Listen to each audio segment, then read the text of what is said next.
Chris Bledsoe, welcome to the show. Thank you for having me, Shawn. I can't wait to dive into what we're about to talk about. But so, got to give Shawn Webb credit again. He has introduced me to some of the most fascinating people that I've ever met, and just a great human being. I love Shawn. And also, I was with Brandon Fugel about a month ago and went and toured. He gave me a private tour of Skinwalker Ranch, and I told him that me and you were potentially doing an interview, and he got really excited about that and told me a little bit about what you guys were doing out there. So I'd love to touch on that. But all in all, Chris, I'm just ecstatic that you made the trip and was able to meet your son Ryan, and been really excited to do this. It's the same here, my friend. We've been so excited, and I'm honored. Thank you. Yeah. Thank you. All right. Well, everybody starts with a introduction. So, Chris Bledsoe, you had a life-changing UFO experience in 2007 after the financial crisis that saved your life and cured you of your chronic illness. What was that chronic illness? Crohn's disease. Crohn's disease. Crohn's, yeah. Since then, you've dedicated your life to sharing your story and how it impacts your faith, which I can't wait to dive into that. You are the author of the New York Times bestseller, UFO of God, the extraordinary true story of Chris Bledsoe. And since then, your UFO experience, you've talked to CIA, NASA, the History Channel. They've all been studying you and your experience. And from what I understand, trying to figure out what's going on with your consciousness. Yeah. So I have a lot of questions. Okay. But, and then we have a Patreon account. They've been with us since the very beginning. They're our top supporters. And without them, I wouldn't be sitting here, and neither would you. And so one of the things that I do is I offer them an opportunity to ask each guest a question. And so there's some really good ones on here. This one is from Kathy. How do you view death now since your experience? Is it a soul departure or a rebirth or finality as your true being dies? It's completely, to me, the real world is the unseen world where there's no time. I think we're in some sort of matrix here where we experience time from the physical body, right? Once you're born, it starts decaying right after it grows, and it's a cycle. But the eternal world is alive and around us, and I have been able to experience that and have shared it with a lot of others. This hidden world around us. I think our loved ones are on the other side, cheering for us to get through to the other side. I'm stronger in my faith than I ever have been. But here's a question that just came to mind on the subject. Talking about where we go after we die and what you think happens after we die. Where do you think we are before we're born? I don't know, but the Bible says, and I knew you before you were born. So if you're eternal, we were part of God. In other words, the word consciousness leads back to one. So you got all these people talking about consciousness now. Well, that just means God, right? Mm-hmm. So I think we're all a part of God, and He breathed the life into every one of us, and we return back to that unless we fail. There's consequences. So when you say consciousness is God, what exactly does that mean? Because all of our consciousness is different.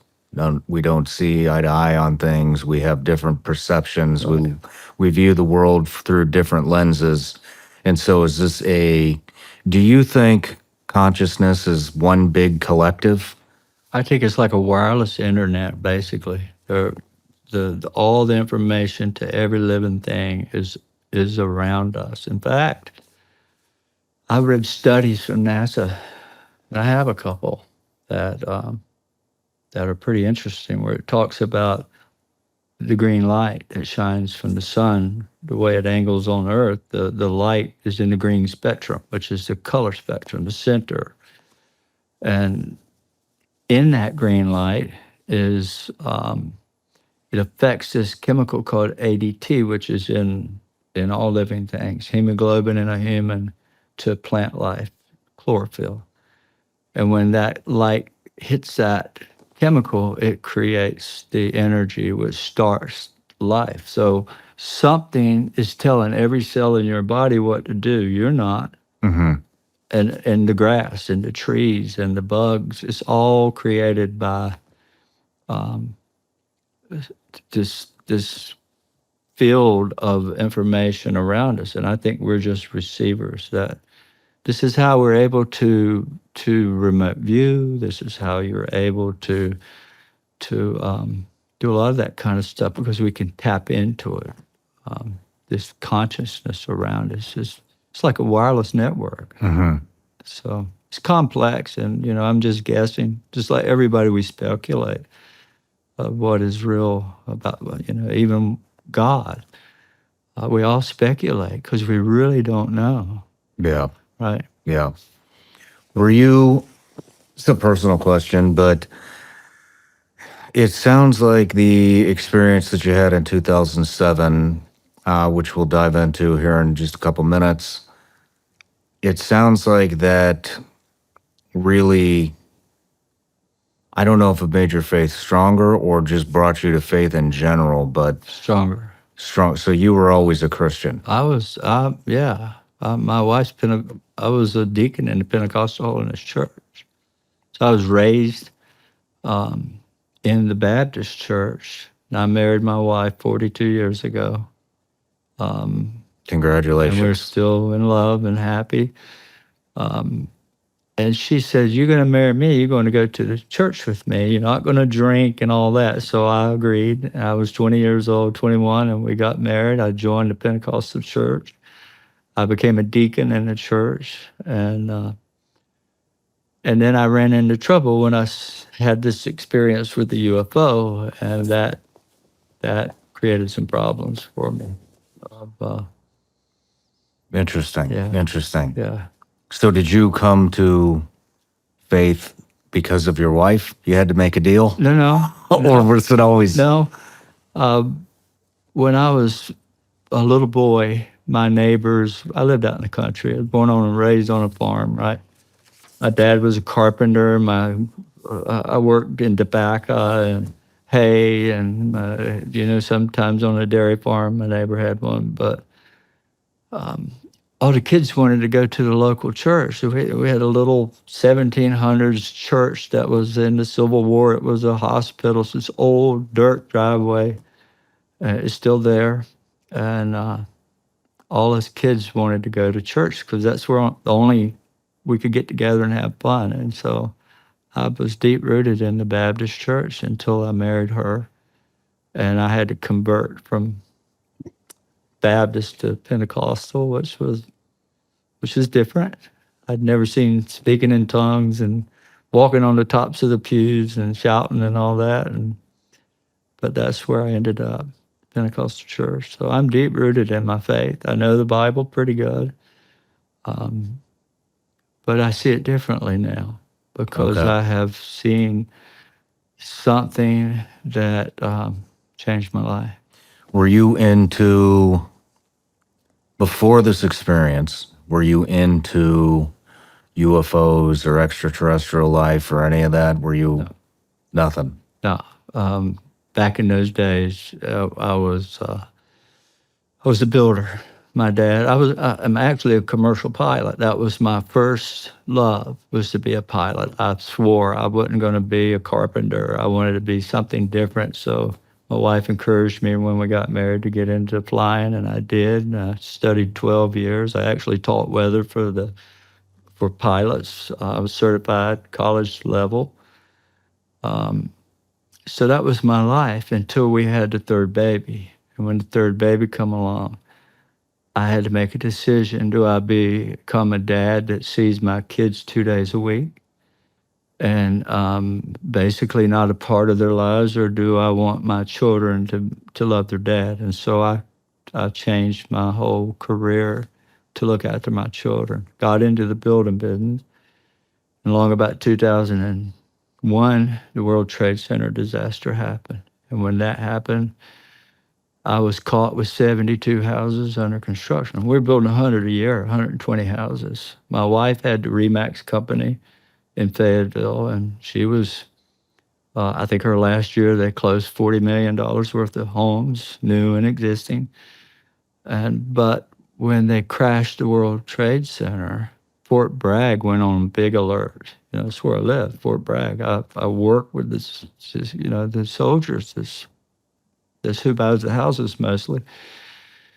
And I saw it all, a slow motion train wreck coming, because back in those days, the interest rate on construction money was 8, 9%, which it is now, which is terrible. That's the worst thing they could do to kill the housing business, which is happening right now. I have friends in the building business and family that are crying about that. But what happened, I had $100,000 a month going out in interest and overhead. And by the time 2005 come along, it had bled me of all life savings, 20 years worth of work. And my disease that I had been fighting since 25 years old, 26, Crohn's, got worse. And it got worse, and real worse, to the point that we sold the company. I couldn't even get out of bed. Oh, man. Yeah, I was that sick. And so I'd never thought about a UFO. I was too busy raising children and building all these houses and dealing with now I'm in depression. I'm sick. I'm in the restroom 25 times or 20 times a day. And it was, I thought I was going to die from it. I mean, really. So that's where my brain was in 2001, right on up to when it actually happened in '07. Interesting. Yeah. Well, before we get into the incident, everybody on the show gets a gift. Oh, wow. Thank you for that. Yeah, you're welcome. Any guesses? I love it. Love it. These are the famous gummies. That's it? I love it. Vigilance League gummy bears made right here in the USA and still legal in all 50 states. I love it. So, but, well, Chris, let's dive in to the incident. Let's dive into what happened on the Cape Fear River. Okay. What were you doing that day? Well, I'd sold the business, right? And there for a year, there's a part there that it's in my book. I write about this. Leading up to that incident, I'd had this near-death experience in the hospital from being over-medicated from the medicine they were giving me. They weren't checking my vitals and my liver like they were supposed to, and I went into this toxic poisoning and unconscious. And so now I've sold my business because of all what the crash, and here I am sick, really bad sick. So I'm recovering from this disaster in '05. So we fast forward to '06, and about October of '06, I had gotten better enough that my dad convinced me to get out and try to work. And remember, I'd lost everything. We were living in an 8,000 square foot home on a golf course with a pool out back. 20 years we were doing great, and now I'm living in a mobile home, and I'm having to apply for free lunch for my kids. Oh, wow. Yeah. Wow. So you really ate it. Even though I'm excited for the new administration, there's a lot of tension in the world. Russia, Ukraine, the border, inflation. Who knows what could happen next? Me, I'm not waiting around to find out, and I don't think you should either. Look, it's simple. I want you to go to ShawnLikesGold.com. You'll learn about my partners over at Goldco. They're a great precious metals company that I trust. They're one of the top-rated gold companies in the industry with impeccable customer service, and they support the show. And for my listeners, they're going to give you a free gold and silver kit where you can learn about how precious metals could help you protect your money. You could also get up to a 10% instant match in bonus silver on qualified orders. That extra 10% is a great way to get started. Plus, it helps support the show. All you need to do is go to ShawnLikesGold.com. That's ShawnLikesGold.com. Make sure you do everything in your power to help protect what's yours. Performance may vary. Consult with your tax attorney or financial professional before making an investment decision. This show is sponsored by BetterHelp. What are some of your relationship green flags? Maybe it's when your partner thoughtfully listens or anticipates your needs. We often hear about the red flags we should avoid, but what if we focus more on looking for the green flags in friends and partners? If you're not sure what they look like, therapy can help you identify green flags. Actively practice them in your relationships and embody them yourself. Whether you're dating, married, building a friendship, or just working on yourself, it's time to form two-way relationships. Therapy with BetterHelp can teach you positive coping skills and how to set boundaries. It empowers you to be the best version of yourself. BetterHelp is fully online, making therapy affordable and convenient, serving over 5 million people worldwide. Access a diverse network of more than 30,000 credentialed therapists with a wide range of specialties. Easily switch therapists anytime at no extra cost. Discover your relationship green flags with BetterHelp. Visit BetterHelp.com/SRS to get 10% off your first month. That's BetterHelp, HELP.com/SRS.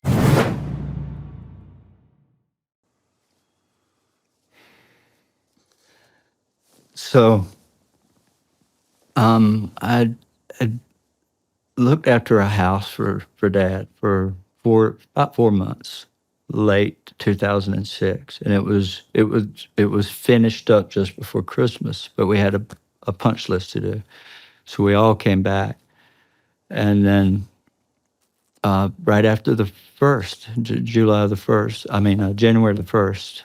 the crew went back down to the coast to do the punch list.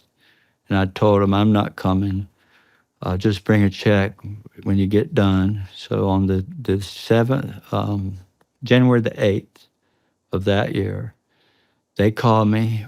We had finished. We got it all signed off, and we got your check. So I said, well, bring it on to the house and give it to Dad, and he'll pay you. And so they got their checks about 1 or 2 o'clock, or 12:30 or 1 o'clock. They went to town, cashed them, and come back and called me and said, hey, boss, let's celebrate. Would you take us fishing?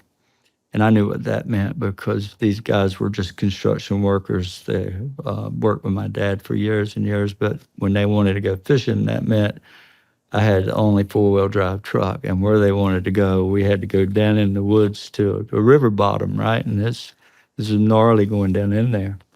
So I said, yeah, why not? Chris Jenner was at home. My wife was out of town with the other 3 children. And so about 2:30 in the day, they came back. We loaded up the fishing gear and took off to the river, only 3 miles away. So we pulled up, parked, and if I can give you an idea of where we were, Cape Fear River, it's not a big river. It's only like 60 yards wide where we were. And the main road, if you come up on a big field on the left, there's a 2-rut road that crosses this field. It's 200 yards across to the wood line. When you get to the wood line, there's a gate, and it goes downhill 100 feet to the river, about 1/8 of a mile. And then you make a right, and you end up in a cul-de-sac, another 1/8 of a mile. It's important I tell you this so you get what happened. So we're now sitting on the river bank, parked, about 2:30 or 2:45. And I wasn't into fishing. My mind wasn't into fishing at all. In fact, I was struggling with everything. My thoughts, I'm broke. How can I support my children? I'm 46 years old. I have this disease that's killing me. Just Crohn's disease is a terrible thing. And so that's where my brain was. While these guys were excited and Chris Jr., I made sure they were sitting on the bank and everything's taken care of. Because in my mind, I'm going to walk away and go meditate in the forest somewhere. And so once they started fishing, I said, I'm going to walk down in the cul-de-sac to it's about an acre of grassy area, or this a round acre is where that road dead end. And then the very back of it is where I'd walk down in along the river to a gully, and I sat beside a tree till about 4 o'clock, and it got very dark. Not letting these guys know what I was thinking, right? That I'm depressed and I'm thinking very bad thoughts, struggling with, how am I going to make it? How am I going to support my kids? And about 4 or 10 after 4, it started getting the sun going down, which about 5:30 in January, the sun sets, right? And so I made my way back out of the woods because the canopy had made it dark. I didn't have a flashlight. I walked right up to these guys, and they were my son, Chris Jr., and these men. They're grown men, they run crews, have families. And I said, you guys want to fish some more? Or you want to go home? And they were, well, we just got here, boss. We want to fish. I said, well, it's going to get cold tonight. Let's get a fire going. So we went around that acre, all of us, and we gathered up all the dead wood we could find and got a fire going right on the riverbank. And it was about 10 after 5 now. And I said, we had a hint of daylight still. You could see just blue sky still. I said, I'm going to walk up to the gate, meaning I'm going the opposite direction to the way we came in. And I'm going to sit at the gate by the field, and I'm going to watch for deer, coyote, turkey. So I was born and raised a hunter. And I was big into hunting, hunted all over the country, from Montana to Texas, and shot my first deer at 5 years old. Was shot point blank in the back with a shotgun at 10. Blew a hole in me this big, right in my shoulder here. I have lead, you can see on this side. That was another near-death experience when I was 10. And so I left them walking. I looked back, and they're sitting there by the fire, and I felt like they're taken care of. I'm going to keep walking. So all I'm doing, Shawn, is crying out to the heavens, help me. What do I do? Give me the answers. And I was a spiritual guy then in the church, and I'm praying as I'm going along. And when I got within, here's the weird thing. I was just part of the way down paralleling the river when I heard something in the woods beside me. I thought it was a deer to start with. And so I stopped, and I'm trying to look through this thick brush, and couldn't see anything. So I walked some more, and when I started walking, it started walking.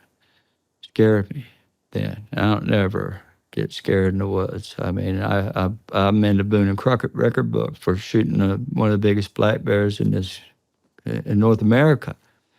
Back then, it was one of the records, 660 pounds, and I shot him from 6 foot away. I mean, that's how,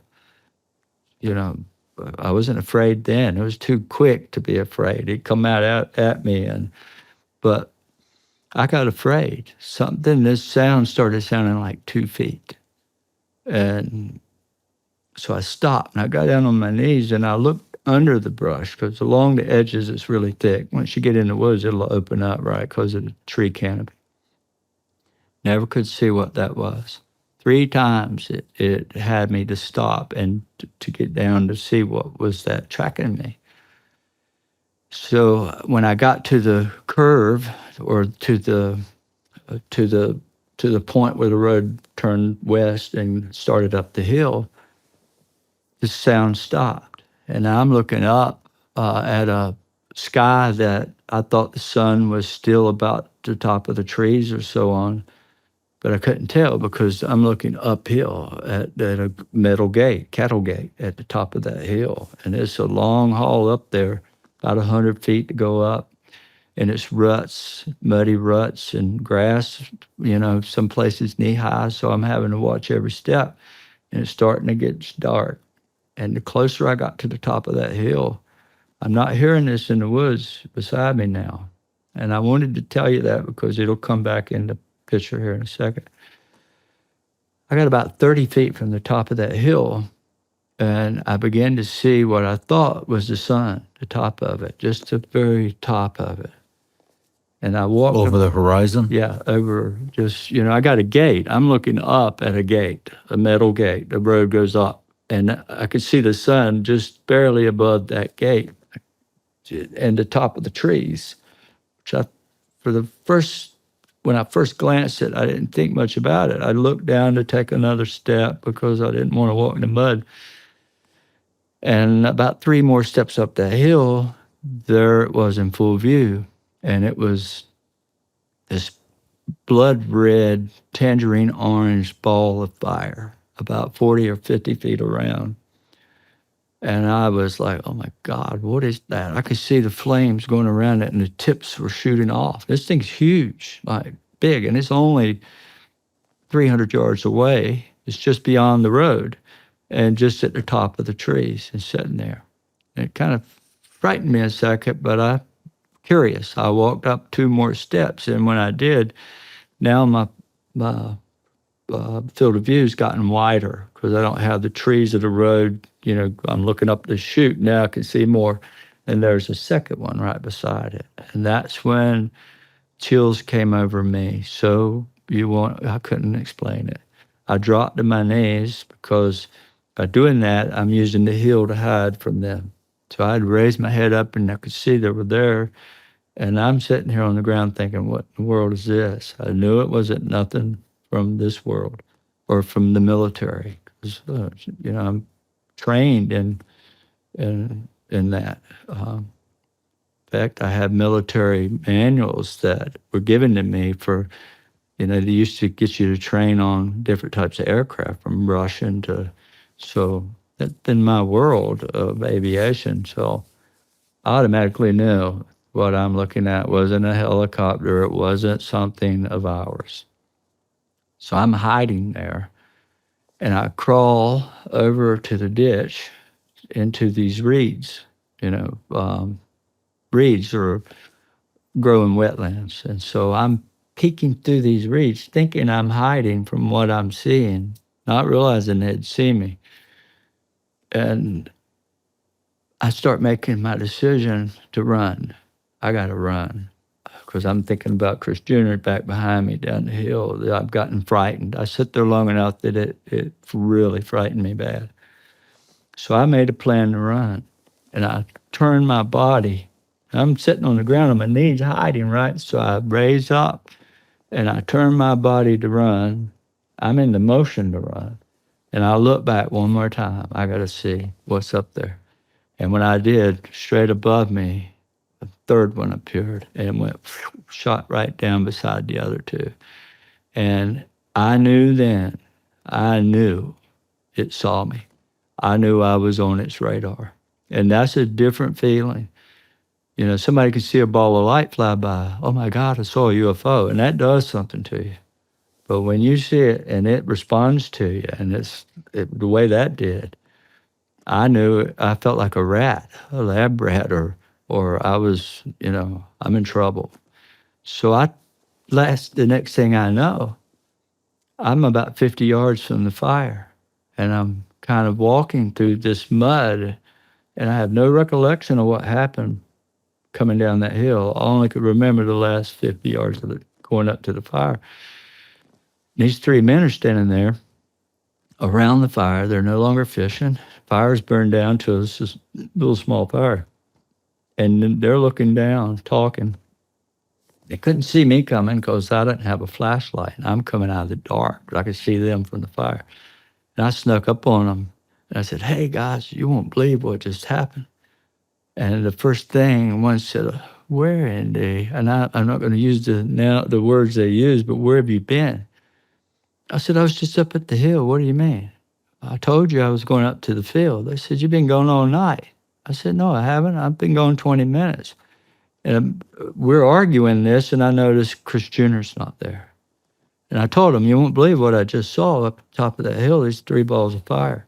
Then immediately, where's Chris Jr.? Well, he went looking for you 2 hours ago, and we can't find him now. He walked into the cul-de-sac, and to the far end of the cul-de-sac where you had gone earlier that day, searching for you. And I panicked. Oh, my God, these woods are huge. 60 miles to Wilmington from where we are, and nothing but forest along that river. And all I could think is he's lost in there. 17 years old, no flashlight.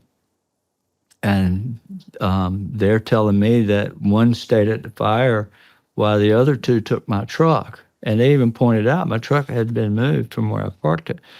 They said, we've been everywhere looking for you all night. And so I immediately took off running to the back of that cul-de-sac, shouting for Junior. So I was worried about what happened to me up there. I was freaked, right? And here's my son missing. And I started making my way into the woods.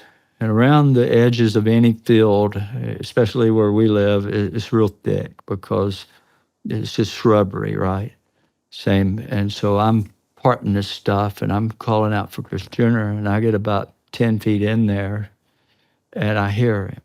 He wasn't answering me until I walked right up, almost stepped on him. And he come up out of these bushes, and he grabbed me, and he's weeping. This is your son? Yeah.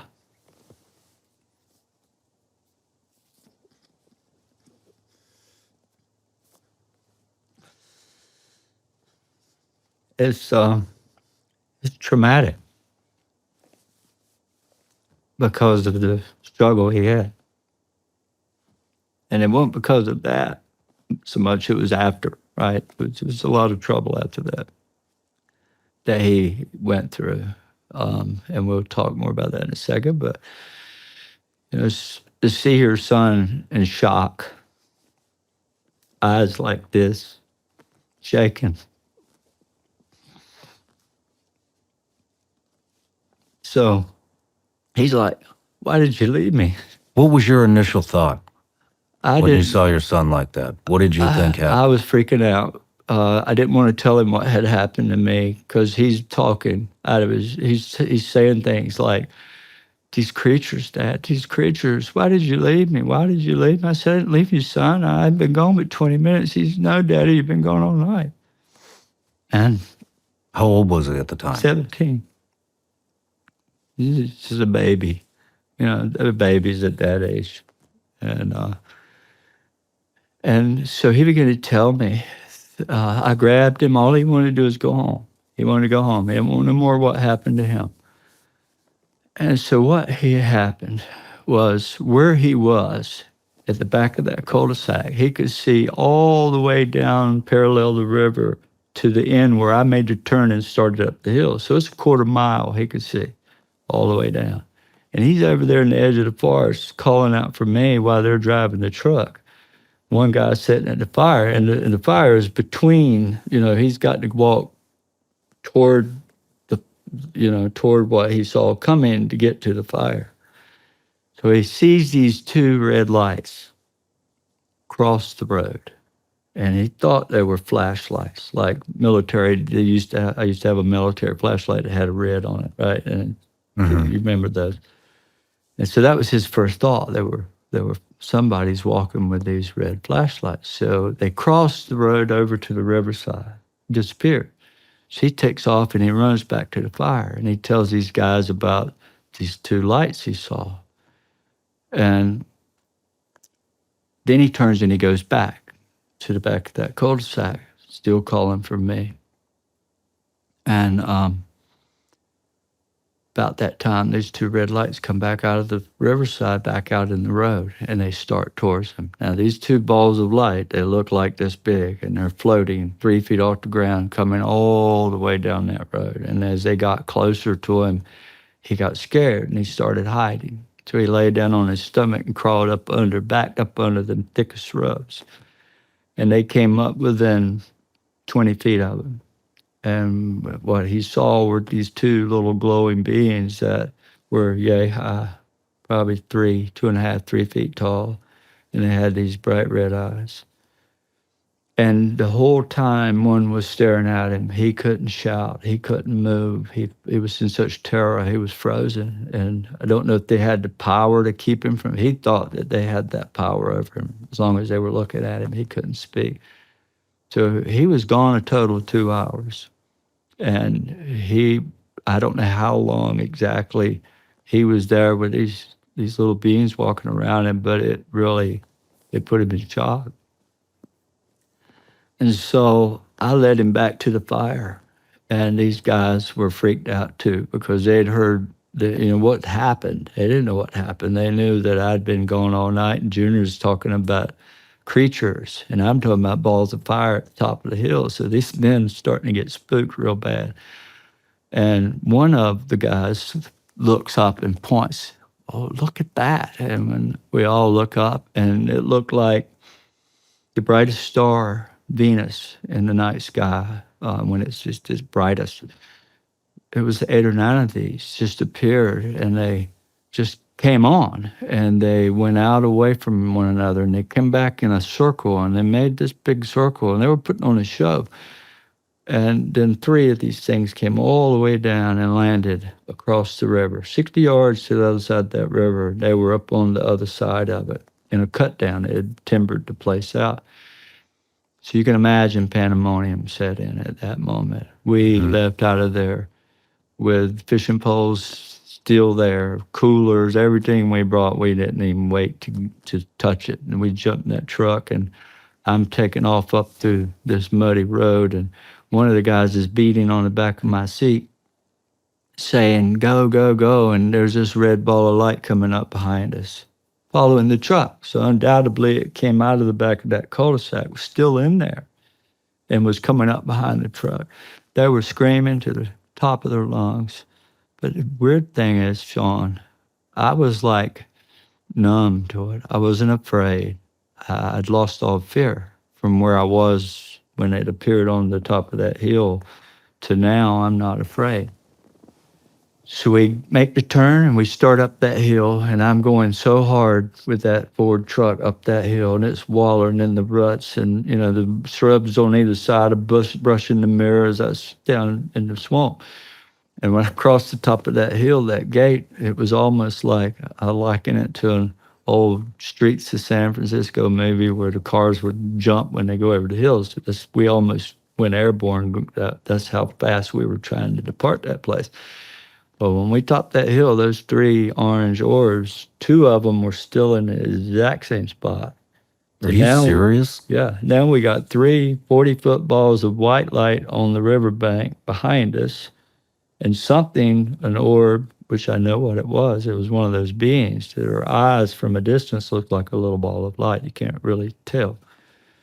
And so now we're faced with 2 40-foot balls of fire, 300 yards and about 200 feet in the air in front. And the third one is the one that took me. That's the one that appeared above me and shot down. That thing now is sitting in the road, and it's halfway between us and the highway. So it's 100, 150 yards away. And when I went over that hill, I slammed on brakes because of that. It's sitting there, it looks like a football now. It's going white. It changed from red to white, and it's sitting sideways in the road. It's hovering about 5 feet off the ground, and it looks like an egg or a football. About that time, we heard gunshots, and we all heard them, and we thought immediately one of these country boys had pulled out the shotgun, and they're shooting at this thing. So it just pivots, and it starts towards us. It's coming down the road at us, 5 feet off the ground. Then it starts up. But I want to back 1 second. Before we heard the gunshots, there's this mobile home in the back of that field, and there were 2 cars there. And one of the guys with me says, "I know who that is. That's Shane. I play softball with him. So let's go to his house." Nobody had a phone. I didn't have a cell phone. I couldn't afford one. Nobody had one. And we just wanted somebody to see this with us, right? So I drove across the ditch, up in this man's yard, pulled my truck right up to his front door, and the storm door's open. I mean, it's closed, but the front door's open. So we could see the TV playing through the door, 2 cars in the yard. And one of the guys gets out, knocks on the door. Nobody answers. And I even blew the horn. My truck's, 6 feet from the front door, headlights blaring in. And I'm looking back through the window, and this thing's sitting in the road behind us, right? Because the mobile home was facing the way out. And we had turned up to the door, and that orbs, this football was still there, 150 yards. Nobody answers. So I back out, and I pull back out in the road. Now I'm about 40 or 50 yards closer to this thing because we had to go forward to get to this mobile home. About that time, the 3 gunshots happen, and then it starts, and it comes, and it comes. And when it gets to my truck, I open the sunroof on it, and it crossed over the top of my truck, and it was probably 60 feet up. I could have shot it with a homemade slingshot, and it hit this thing. No sound, just glowing white light that was doing this. Did it look solid, or did it look kind of translucent? It looked, once it got that close to us, it looked almost, it was blinding from the light. But at a distance, it looked like an egg. It's hard to tell it was translucent because of the light coming off of the thing. But it was definitely shifted from a red ball of fire to a football or an egg or a tic-tac. And I'll tell you how I got involved with government, because when I reported that thing, I'll tell that in a minute. So here this thing comes over my truck. Right when it got above. Was it passing through things, or was it moving around things? It moved up and over a tree in front of me. There was a Okay, so it wasn't like it was passing through trees or trucks or although they do any. They so do that. It was doing both. No, this one, it came down the road, and there was one tree between us and it to the side. It went up and over it. And when it came over the truck, it cleared the trees behind me. There's a solid stand of woods behind me. So it had to have been about 80 feet at the most to clear them trees. And then it turned, it pivoted and shot off to the north. So I hit the gas. And now I'm flying out of there. And these guys, it's the end of the world. We've been invaded. Where's the military? Where's Fort Bragg? Get me home so I can see my wife before it's over. I mean, it was just drastic. Now, I'm no longer afraid. I wasn't afraid like they were. They were all terrified. So I'm sitting back kind of numb watching this take place. I wanted to get out of the truck and look at it. They were like having nothing to do with that. So we take off and we start toward dropping these guys off. One of them lived, or 2 of them lived side by side about 2.5 miles away. The other one lived about 6 miles away, 7 miles. They were fighting who got to go home first so bad that this guy that lived 7 miles away went out. So we had to drive to him, drop him off, and turn around and come back to drop the other 2 off, right? But on the way, we had orbs, balls of light, tracking us alongside the truck, crossing over in front of us. And one of the most, these kinds of details, I'm going to tell you now, all played a major part in my understanding of what was going on. Because halfway there, between where we were and the home of the first 2 guys, 2.5 miles, right? Halfway there is a dead man's curve. I mean, it's a sharp curve. It's like if you go through it at 35, you're having a hard time. The car just, you could lose it real easy. In fact, my first wife was killed there in that curve, and I found her. What do you mean you found her? It was a weird thing. You found her that night? No, I'm going to tell you. In 1981 or 82, We'd been married 11 months and 28 days. So we had 2 days before our wedding anniversary. And I had gone deer hunting to the coast with my dad. And we were hunting islands with dogs, right?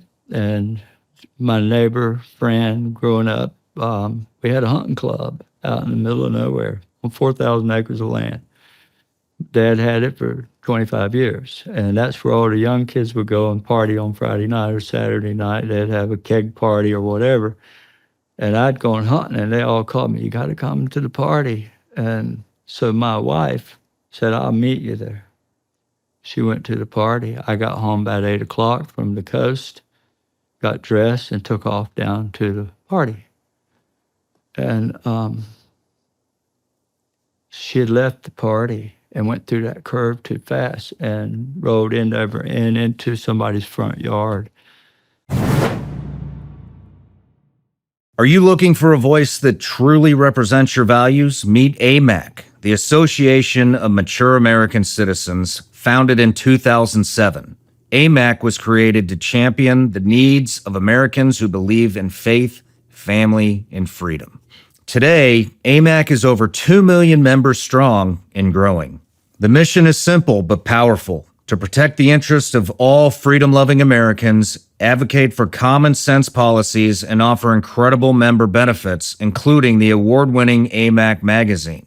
To exclusive discounts on travel, insurance, and everyday services, to a strong voice in Washington, AMAC is here to make a difference in your life and our nation. Joining AMAC isn't just about benefits, it's about belonging to a community that stands for timeless American values. And right now, regardless of your age, they're offering an incredible deal. Enroll in a 5-year AMAC membership for 47% off. Visit amac.us/SRS today to take advantage of this special offer. That's amac.us/SRS. Join AMAC and be part of a movement that stands for you, your family, and your future. I'll admit it, before Shopify, running my business was tough. Figuring out how to market and sell products, fulfill orders, keep track of shipping and transaction records, not to mention creating a website. Shopify made all of that super easy. Nobody does selling better than Shopify, home of the #1 checkout on the planet. And the not-so-secret secret, Shop Pay can boost conversions up to 50%, meaning way less carts going abandoned and way more sales going through. If you're into growing your business, your commerce platform better be ready to sell wherever your customers are scrolling or strolling on the web, in your store, in their feed, and everywhere in between. Businesses that sell more sell on Shopify. Upgrade your business and get the same checkout we use with Shopify. Sign up for your $1 per month for a 3-month trial period at shopify.com/SRS, all lowercase. Go to shopify.com/SRS to upgrade your selling today. Shopify.com/SRS. And I saw the car laying on its side when I went by going to this party, and the wheels were still turning. I didn't recognize the car. I got out, and the people were in at the front door of their house, opened the door and looked out right when I walked up in the yard. They heard it. So I was there within 60 seconds of it happened. And I said, "Have you seen the person driving this car?" And they said, "No." I said, "You better call 911. It looks pretty bad." And I'd envision whoever was in that car, because the car's laying on its side, and the wheels are still turning. The motor's running. Nobody's in the car. All the windows are broke out. So I walked back toward the highway, and that's where I found her. Had no clue. Oh, man. And she died right there, me holding her. And so I lived a long time stressed over that. Never could get over it. I should have been there. It was my fault. And so I lived with that. Well, that night coming home from the river. What was your wife's name? It was Dana. And that whole incident on the river, on the way home, we approaching that dead man's curve, right over the spot where she was killed is this big thing hovering right over top. I slammed on brakes. I saw it immediately where it was, and And I wanted to get out and look at it up under it. I mean, it was right above us.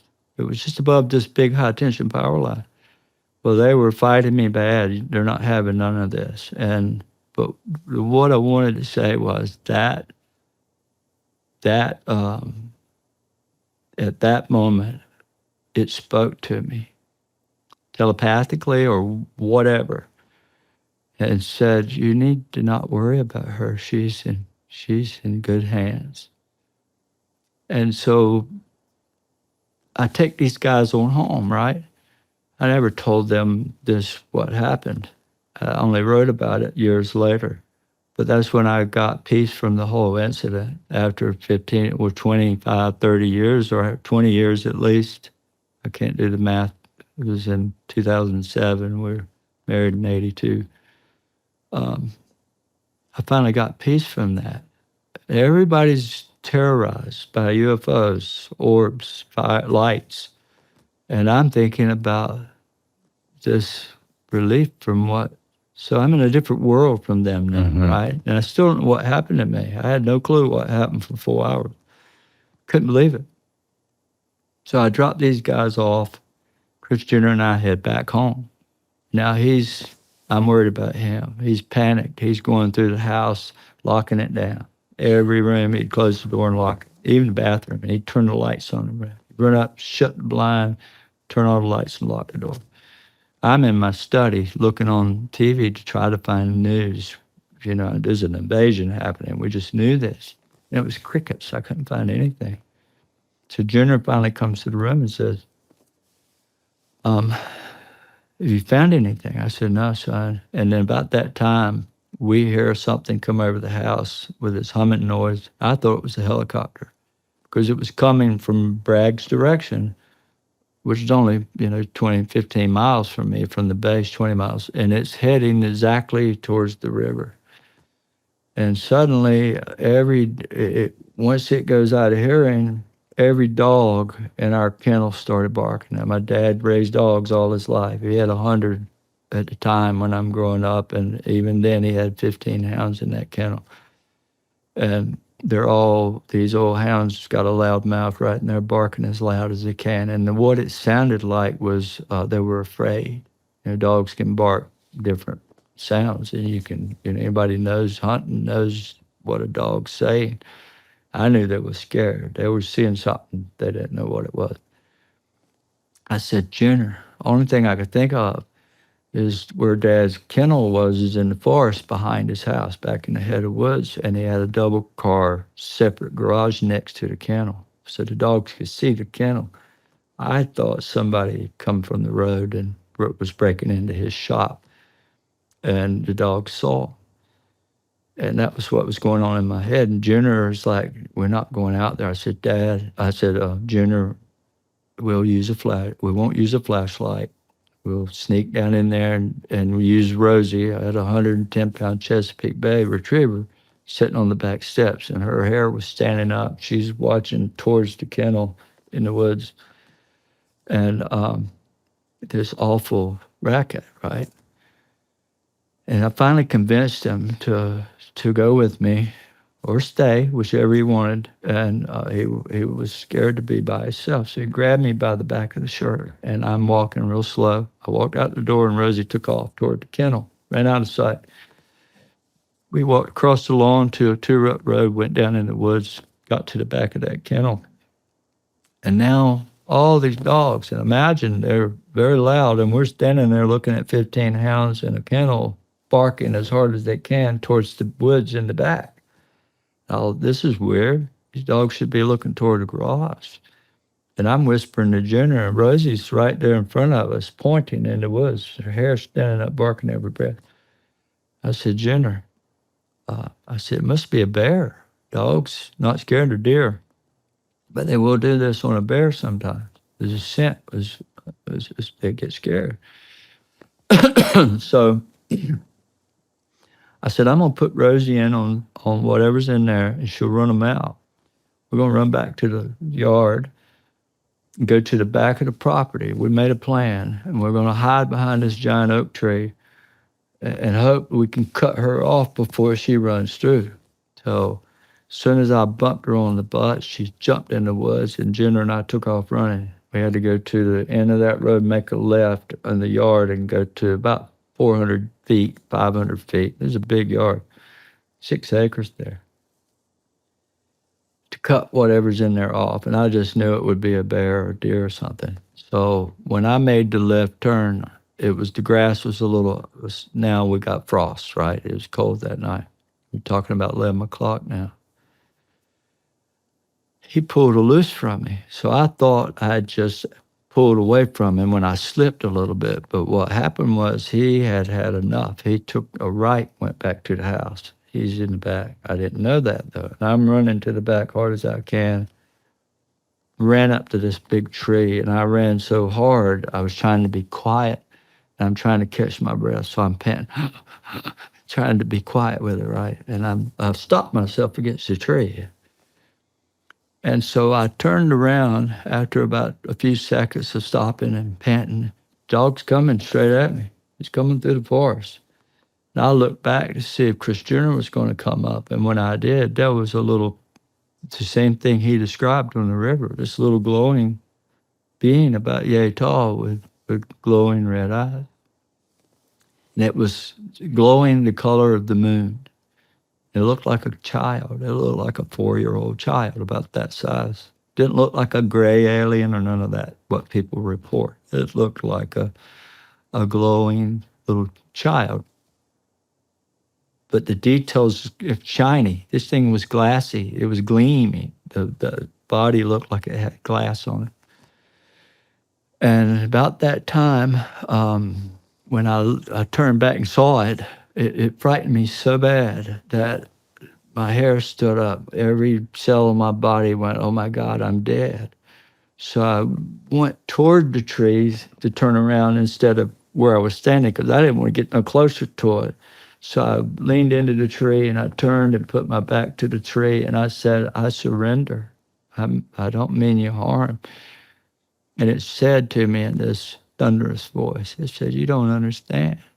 I'm not here to hurt you. We're here to help you. About that time, Rosie comes on through, and this thing vanishes in front of me. I didn't see it anymore. I walked up to the house trying to figure out why it just happened and how not to tell Chris Jr. what I had just seen, because he didn't want that around him any longer. And next morning, when I get up, about 10 o'clock that day, I hadn't had my medication, and I had been taking medication for 17 years for Crohn's. And if I missed it one day, it was suffer time. Yeah, I'd take it every day. If I missed a day, the next 3 days, my system would get out of whack, and it was more restroom, right?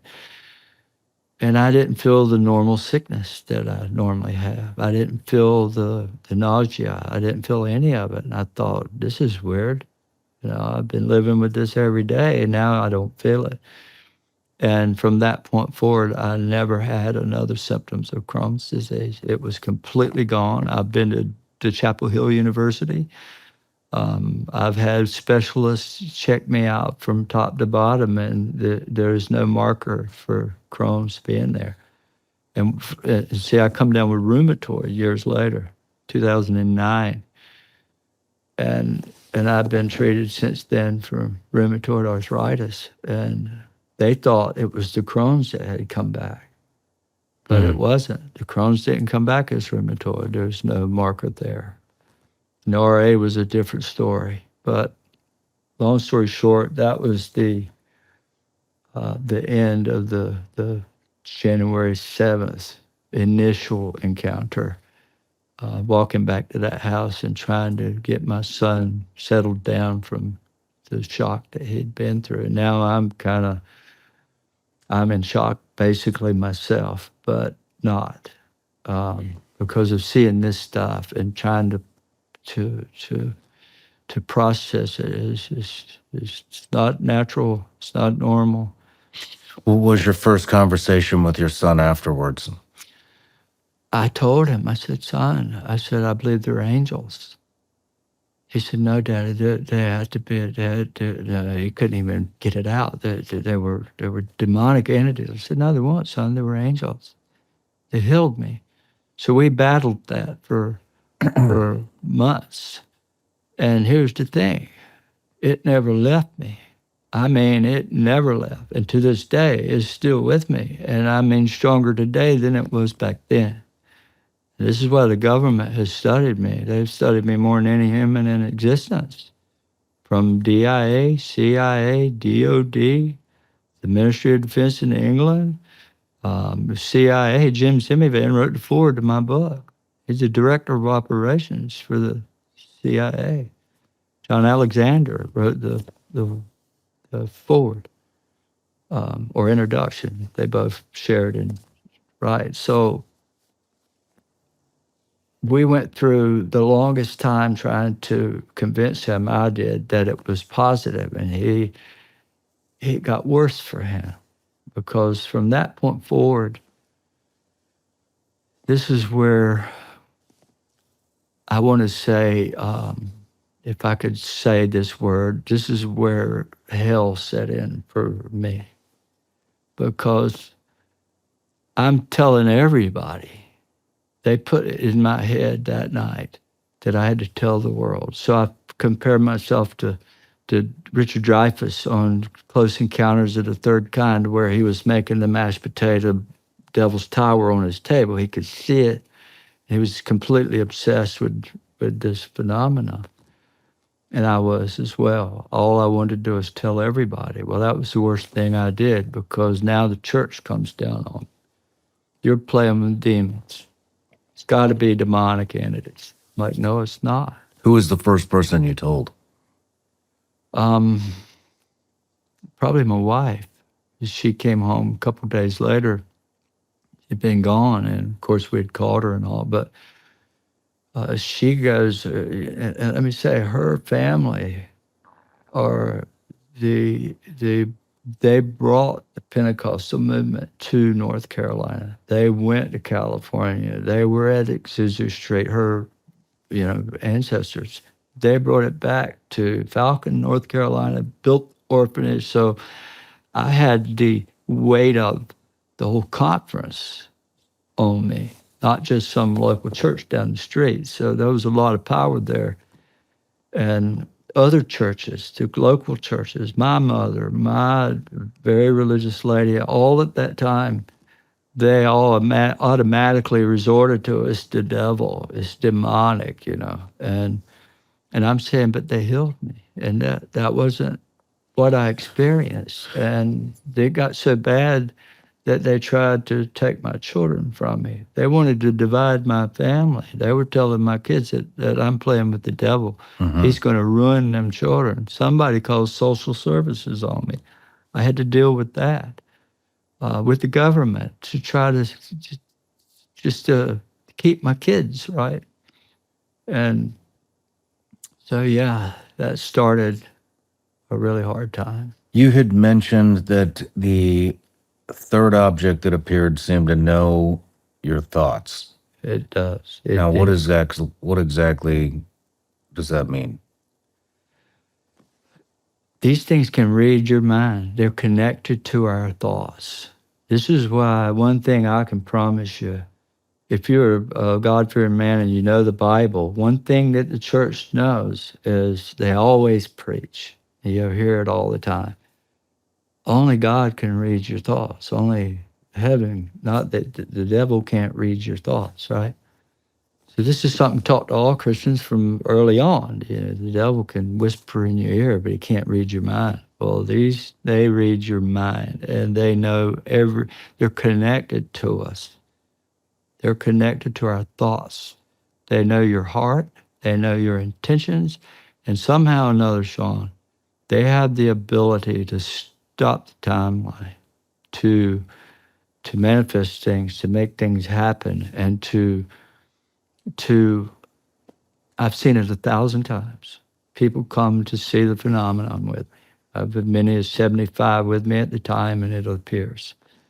But there are certain people, if they're afraid, or if if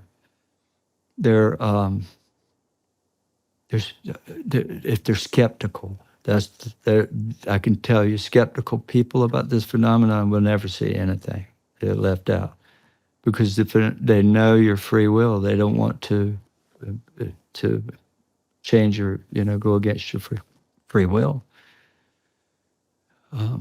But they can appear in a group of 50 people standing beside me, and that one skeptical person will look that way for 1 second, and it'll appear in front of everybody else. I've seen it 1,000 times. It knows where you're going to look before you look. Interesting. Yeah, seriously. You had mentioned, I believe you had 2 near-death experiences before this incident. One Yep. at age 10. 10, I was shot point blank with a shotgun. What was that near-death experience? Well, it was New Year's Day, 1972. After hunting season, season had gone out on the 31st, and so it was fix the roads on Saturday and cook a hog. So we got all these men, this part of the club, were out repairing the roads and all the farm, right?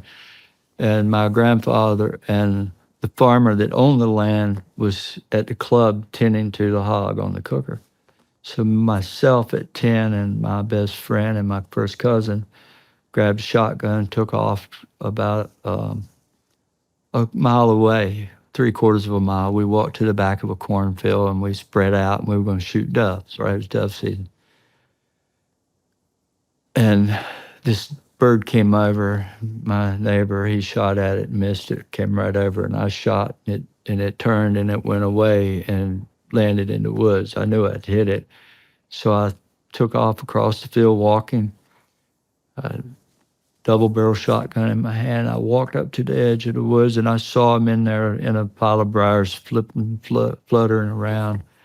So I thought, I better put a shell in my gun in case it gets up and flies away. So I cracked that double barrel open, and I pulled 2 shells out of my coat, and I put one in and dropped the other.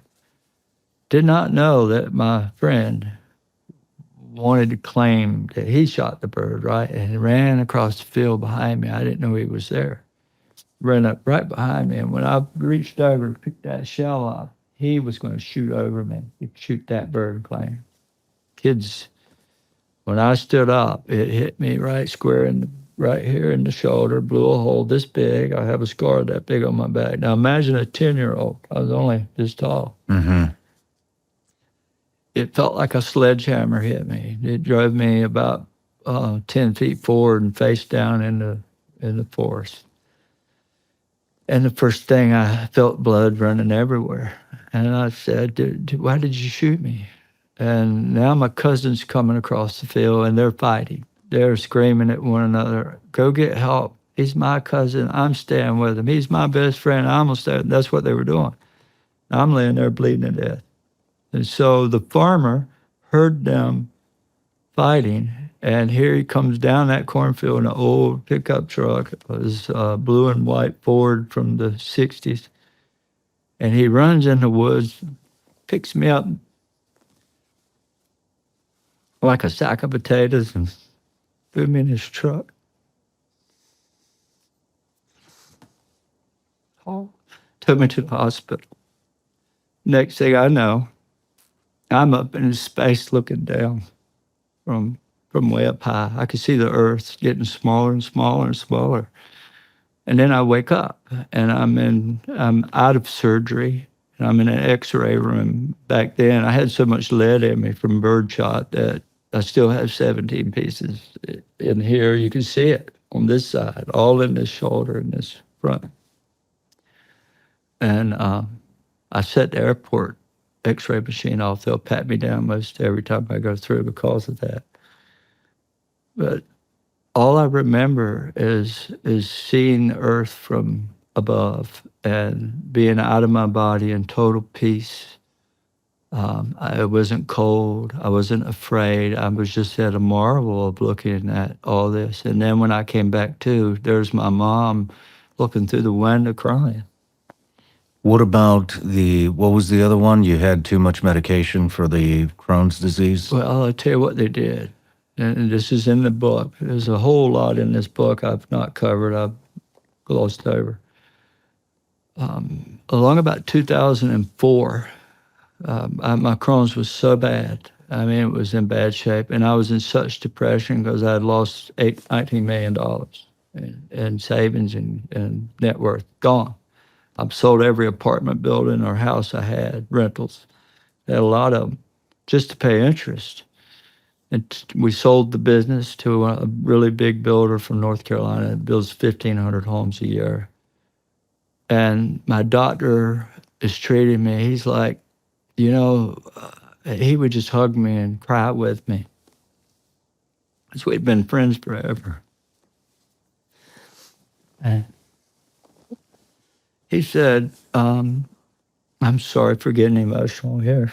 Thinking back is hard. Today it's wonderful and joyful. It's a different world today, but those old memories are tough.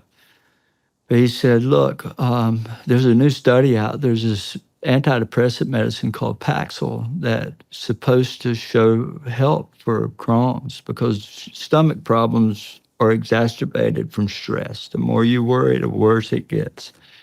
And I was so bad that my whole inside was inflamed and was very painful. And so he puts me on Paxil. And he tells me I should probably have somebody to talk to. So he sends me to a psychiatrist, right? Never thought about anything like that. And I was embarrassed to go, but he convinced me you need to do this. So I go to this psychiatrist. And I thought it was odd when I walked into his room, he was smoking a cigarette and laughing and talking to me. And he only spent 5 minutes with me. He looks at my paperwork and what the doctor prescribed. And he said, oh, you're on all the wrong stuff. He didn't take me off that. He added more to it. He just added a couple prescriptions that said, take this and come back in 5 days. Or, next week or 7 days. Every week I had to go back once a week. And within 60 days, I didn't know who I was. And I had gone into, I was unconscious. And what he did, he had put me on something called lithium. I didn't know what it was. I didn't know even what the scribble was. He didn't tell me that's what it was. He just wrote these prescriptions. And the thing, when you take that, you're supposed to test your liver for metals, and all your system, your organs can fail because of toxic metal poisoning. Well, that's what happened to me. I woke up in the hospital. I was laying on a stretcher, completely covered from head to toe. And I come up out of my body, and I was at the ceiling, and I could see down my wife sitting there. 3 doctors walked in the room, and she was crying. And I never forget, I heard the doctor's name, which I won't say it now because of his privacy, but the guy said, good evening, doctor.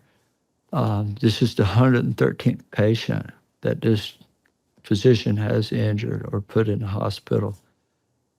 Come to find out, the guy that was treating me had gone off the deep end and was taking medication himself. I don't know what he was taking, but he overdosed and died while I was in the hospital. He'd put 113 patients of his in the hospital and overdosed and died. This happened. This is in the book. And, why? It's like getting shot.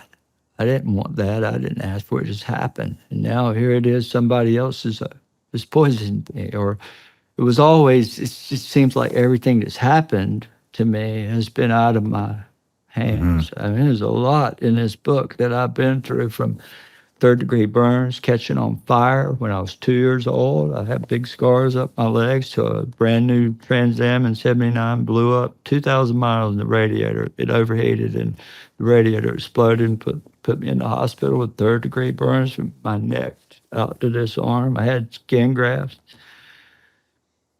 A brand new car. So I thought all my life something's trying to keep me from being here or keep me from doing something one day. So the near-death experience was you witnessing the conversation between the doctor and your wife? Yes. Anything else? That's all I remember. It was... and then you're back in your I'm body. back in my body and miserable now, recovering. And yeah. All right, Chris. Well, let's take a quick break, Okay. and then we'll move on to what happened afterwards. Okay. Yeah. All right, Chris, we just went into the event Right. and what happened there. Thank you for the very descriptive event. I was hoping, well, I guess I shouldn't say I was hoping, I was wondering if anything had happened in those near-death experiences that might relate to this, but it doesn't sound like there was really anything that related to this. It all relates. It does. Yes. It all We- relates to it. In fact, I believe that when I was 10 years old, when that happened to me, it was so traumatic. You know, I grew up with a gun in my hand, 5 years old. You know, it's just part of being where I was raised. You know, 10 years old, I'm carrying a gun and got shot. So my whole life changed to a different perspective. And I didn't realize it until this event happened in 2007. But I can look back, and I write about this in the book, a lot of things. In other words, I began to see, after this doctor poisoned me the second time, the weirdest thing happened. My family, all of them can tell you. I would be sitting in my kitchen, and this is right after the thing in the hospital. I was seeing things that my family couldn't see in my house, and I'd tell them. And they thought I was going nuts. They thought I was still on drugs, but I had completely gotten off all that. And and it took a long time to get back to where I felt halfway normal. But I could see things. What things? Well, I could see this little being in the house. He'd walk by, and I'd tell them, and they were filming me, and they couldn't see it. So I know it opened something up on me. Who was filming? My wife and kids would film me talking about what I'd see in the house. This little being, it would be about this tall, looked like Gazoo, you might say, from Fred Flintstone. Just he could hover in the house, and I began to wonder: am I going crazy? Am I seeing things? And Did it look human? yeah, it sure did. Did you interact with it? I did. I'd be talking to it. I even would had you a talk name about? for it. Its name Johnny is what I called it. My kids they would laugh. They thought I was completely, but I'd just come out of the hospital too, and I was heavily medicated. But I knew that opened me up to the spiritual world, to the other side. What would you interact with the being about? We'd have conversations. He was always watching over me, protecting me. And my wife's like, "Who are you talking to?" I'd say, Do you remember any of the conversations specifically? Are there any conversations that stick out? not in detail, other than I knew it was there watching over me. It wasn't a scary thing. It wasn't like it was there to harm anybody. It was there to get me through what had just happened. It was protecting me. What would the conversations be about? It was always positive about healing and reinforcement that I was going to be all right, because I'd just come through a near death. Mm-hmm. And that eventually faded away after a few months, and I stopped seeing it. But it was always there, and it was very real to me. And it later showed up after the 2007 incident. This was in 04 and 05. Mm-hmm. In 07, when this thing happened, and I'll tell you something else too. This was really weird. In 05, we were forced to move because we'd sold out and lost everything, moving from a big house to a mobile home. We were having Thanksgiving dinner at my mom's. We built the new house, or the mobile home. We restored it. It was an old one I had as a rental property. I moved it on their lot next door, out in the country beside Mom and Dad. It was Thanksgiving Day night, and our whole family was there, from sisters to everybody, right? And I guess it was 9 o'clock at night, 9:30. A couple of the guys smoking went outside to smoke, and eventually I went outside to conversate. And we looked right over to where we were going to set the mobile home. This is before we even put it there. There is a football field long glowing cigar, maybe 200 feet above the lot, right over top of the trees.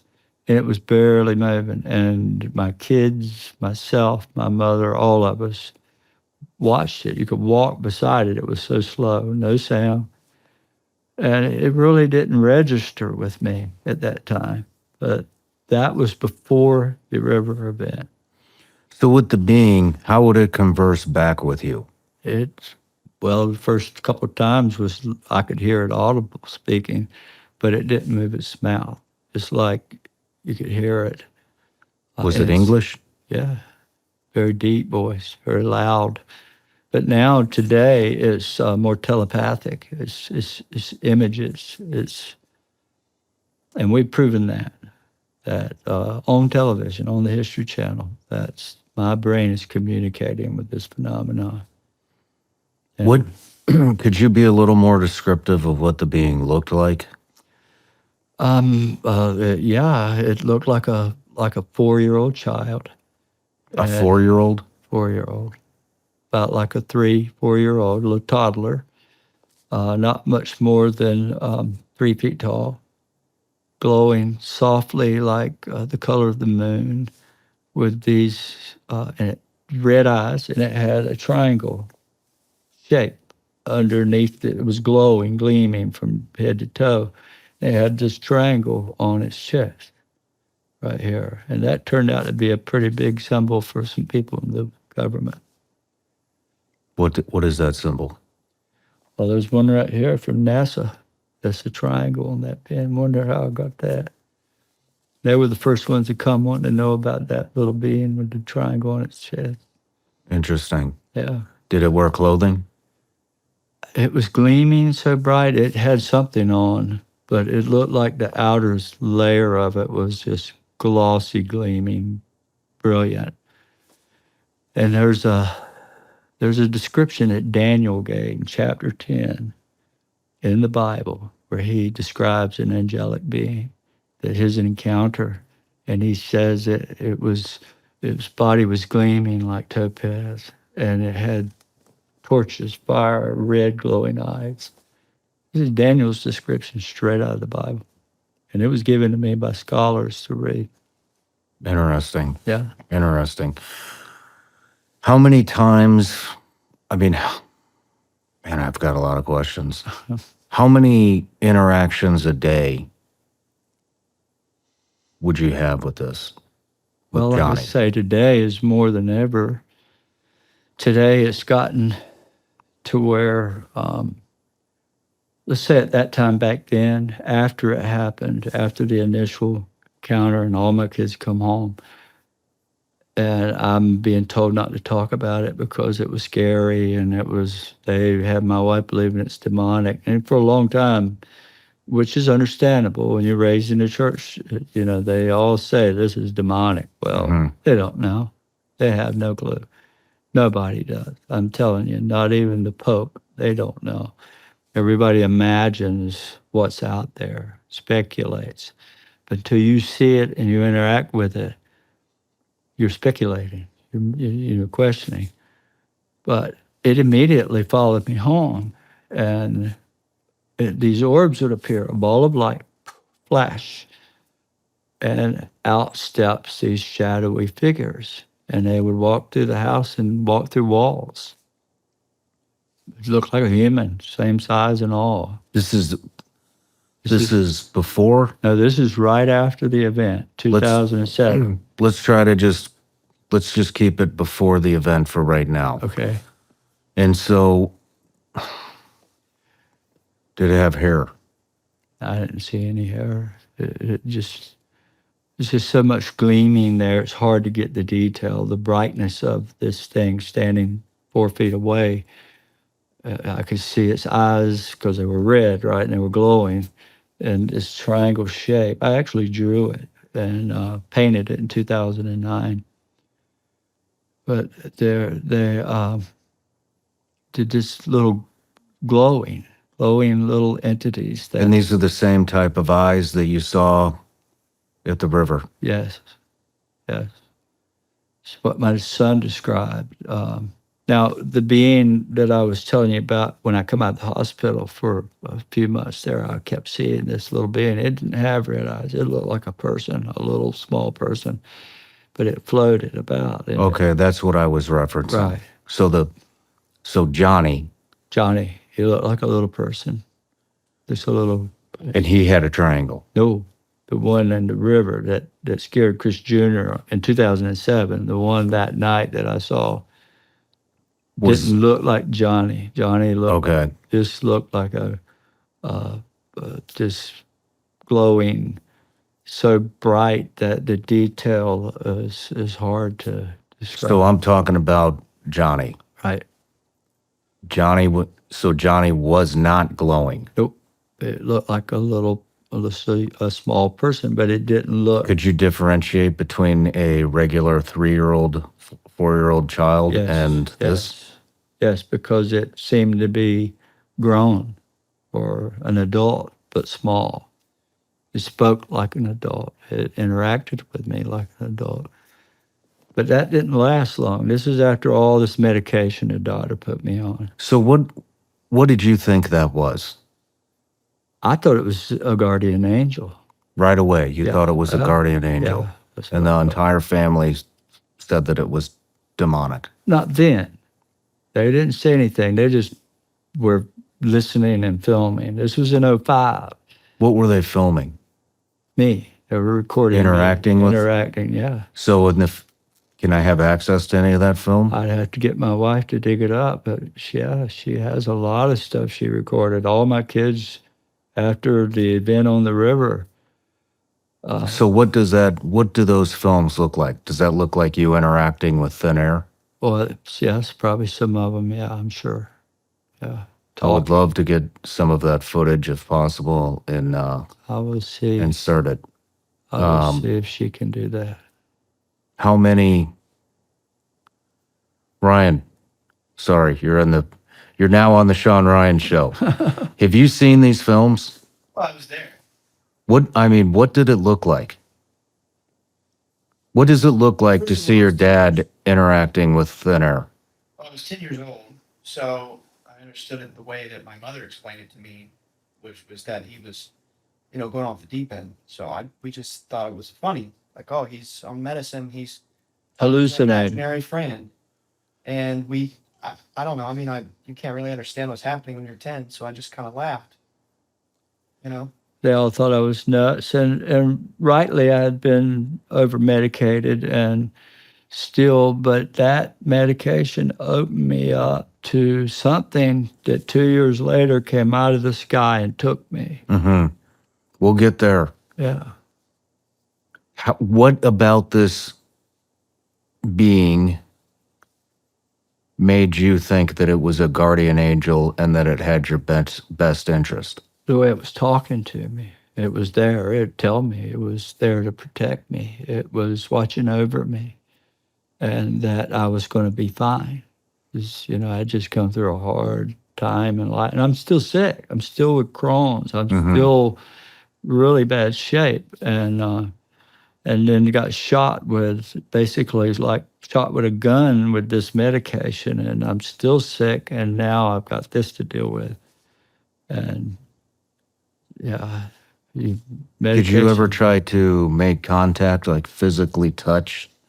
I never did. You 'Cause never it would did? be brief. It would appear, and it won't be there long. It would be there, just a little bit, a few seconds, or long enough to maybe a minute, and then it was gone. It would just vanish in front of me.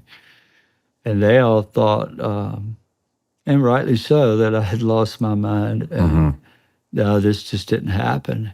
And this exacerbated the 2007, 2 years later, when I come home talking about it, my wife's like, he's still lost it. He's gone crazy. And the whole community said, he's crazy. And then when everybody started experiencing it with me in the family, now it's demonic. It's really happening to this guy, but he's bringing the devil into his house. This is where it ended up.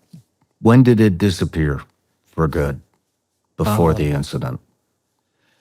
Within 6 months, maybe. Or late 2005, I'd say, is when it ended. I didn't see it anymore. And then a year later, remember, I'm on the river, and that's when it come out of the sky. And that's when it healed me. And it said, we're not here to hurt you. We're here to help you. Did you respond to that? Yeah. What did you say? Well, I didn't really speak other than I surrender. I'm sorry. I don't mean you any harm. And it's telling me this in my head. And I felt this greatest joy and a sense of relief that I understood now, no more fear.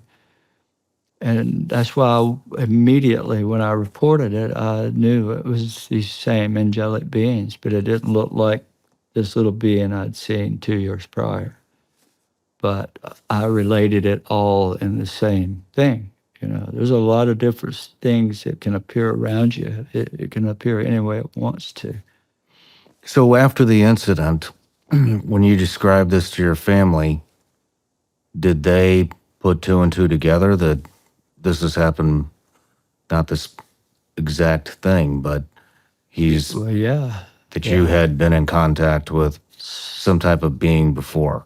Well, yeah, they thought I was, first off, they didn't want to believe me. And now you have another family member, your son, who also experienced it. Yeah, that's corroborating it. And they still tried to think this can't be true. It just can't be true.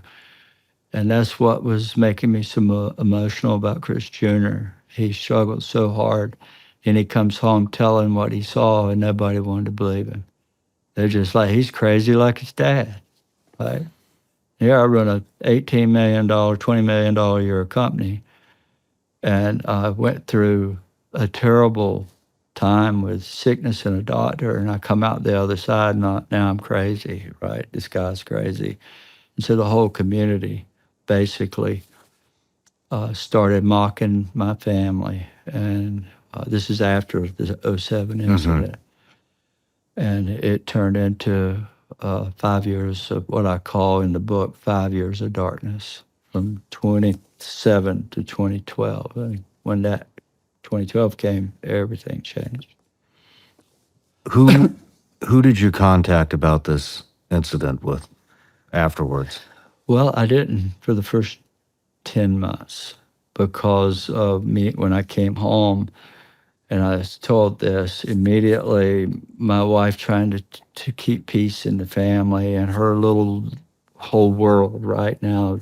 Chris has come home telling this big tale and got Junior telling it with him, and nobody wanted to believe it. My dad made fun. He must be on drugs, still on drugs, you know, and I was only on medication that the doctor gave me. Won't drinking alcohol, none of that. And here, everybody started that.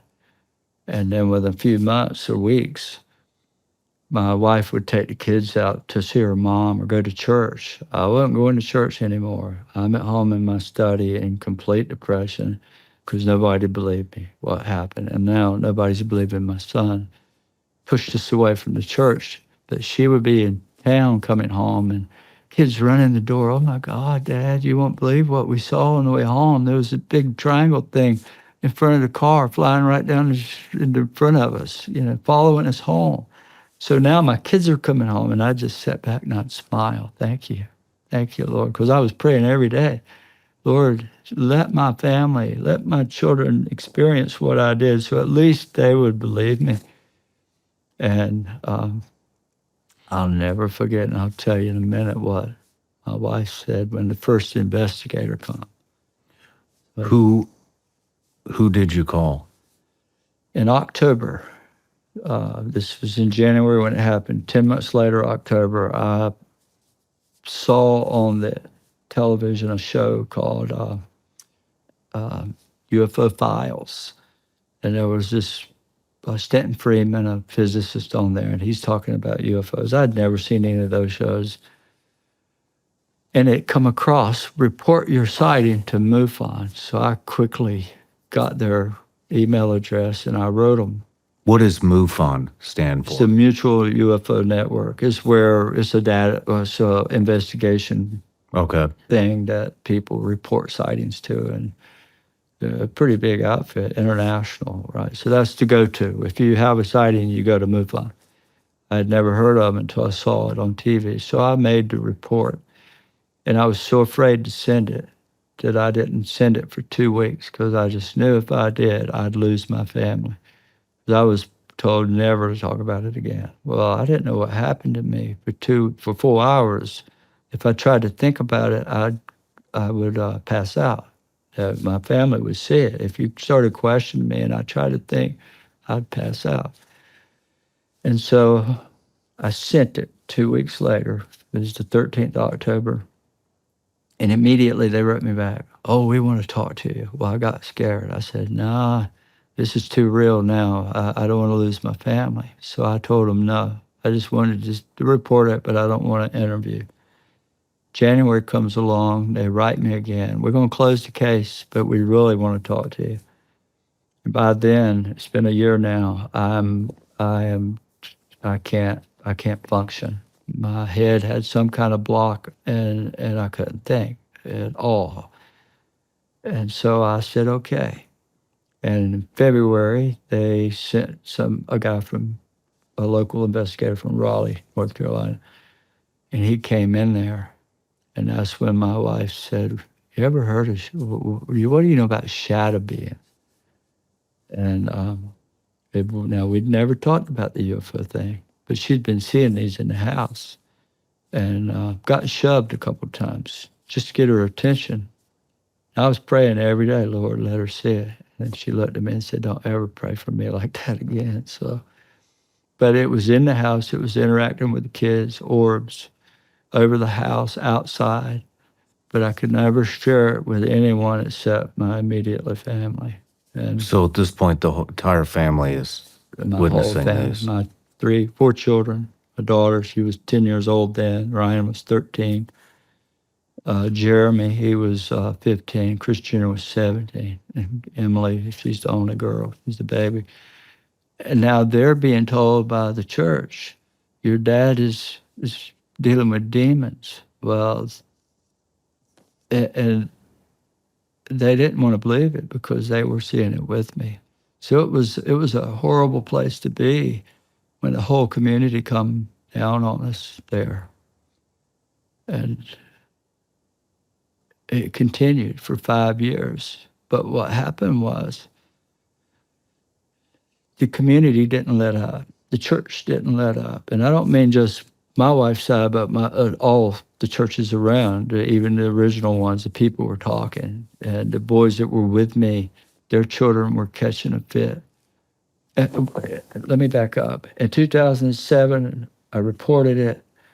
2008, the investigator come, and immediately they saw me on doing a show on Discovery Channel. "You got to do it. We'll vindicate you. You do this show, everybody will believe you." So I agreed to it. I had to beg Junior to participate. Well, they did their show, and immediately they set me up. They would come into my house to do an interview and call me, "Can you come to the hotel and sign all the paperwork? And then we're going to go from there." Well, when I got in that hotel, they had a guy from the FBI there with a lie detector thing set up and cameras pointing at it completely. I did 34 questions for 2 hours. They just over and over and over. And then on the show, they called me. They said he was lying about seeing an entity. Now things got really bad. The whole community, and now the school, my children's school, they're being made fun of. Their dad's crazy. They're laughing at my kids.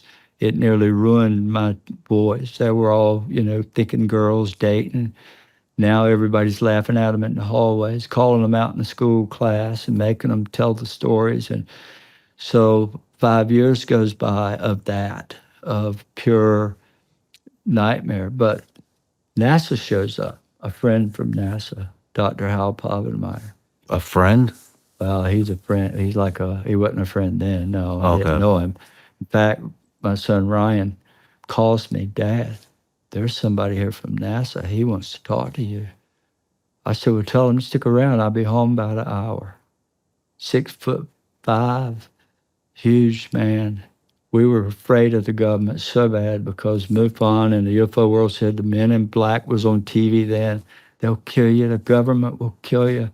Don't ever talk to, different ones and names they would use. And so now we're terrified. The government's knocking on our door. He comes in and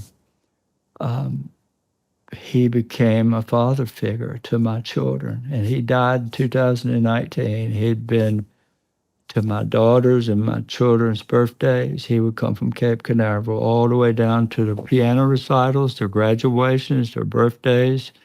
And we become best friends. And they studied me. And long about 2012, 13, another guy comes from What was the initial guy's name? Dr. Hal Povenmire.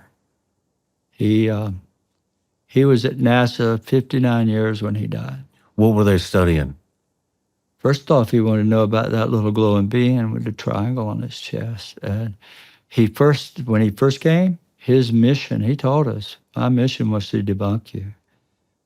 So he came and initially met us. Then he left on his own, and we didn't know where. He went back home, but he didn't. He was searching records from the sheriff's department to the FAA to knocking on every door in that community out there asking, did you see something? And he found out that 8 other people that night all witnessed it fly over their houses and stuff. One guy was 70 years old sitting on his front porch and it went 20 feet over his house. And so Hal knew then that this was real. And he became like a father figure. He would come and entertain my kids more than he would me because he's just that kind of guy. And so all throughout the 5 years after the event happened, Hal was the one there. There were other military people calling from the Air Force, sending letters, wanting me to interview, wanting me to draw pictures and all this stuff. And I would just stay away from it. I was still scared of Hal. I didn't know who this guy was yet. It was just 5 years into it.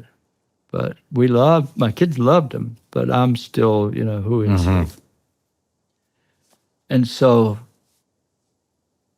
in 2012, at Easter of 2012, this is when everything changed. This is really what got the U.S. government knocking on my door. This is why I'm here today. 2012, Saturday night, Easter.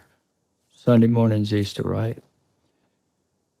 At 3 o'clock in the morning, so it's actually Easter Sunday morning, 3 o'clock in the morning, I'm asleep in the bed, dead asleep. That night before, I had all I could stand, seeing my kids coming home crying and the whole community making fun of the family and my dad. And now they've been experiencing this stuff. They know it's happening, but they couldn't contest adults, right? They wouldn't talk back. They knew better. But it had really, my little girl coming home crying from people picking on her. So I walked outside that night. And I remember I had this desire to tell it to everybody. I had to tell it. It's like the Richard Dreyfuss Close Encounters thing. So I walked outside that night at 9:30 and I looked up to the sky and I said, thank you for ruining my life. My children. I said, thank you for healing me and proving to my family that you're real, but this life is worse off now for my whole family. I'm better physically, but now my family is in shambles, all because of me.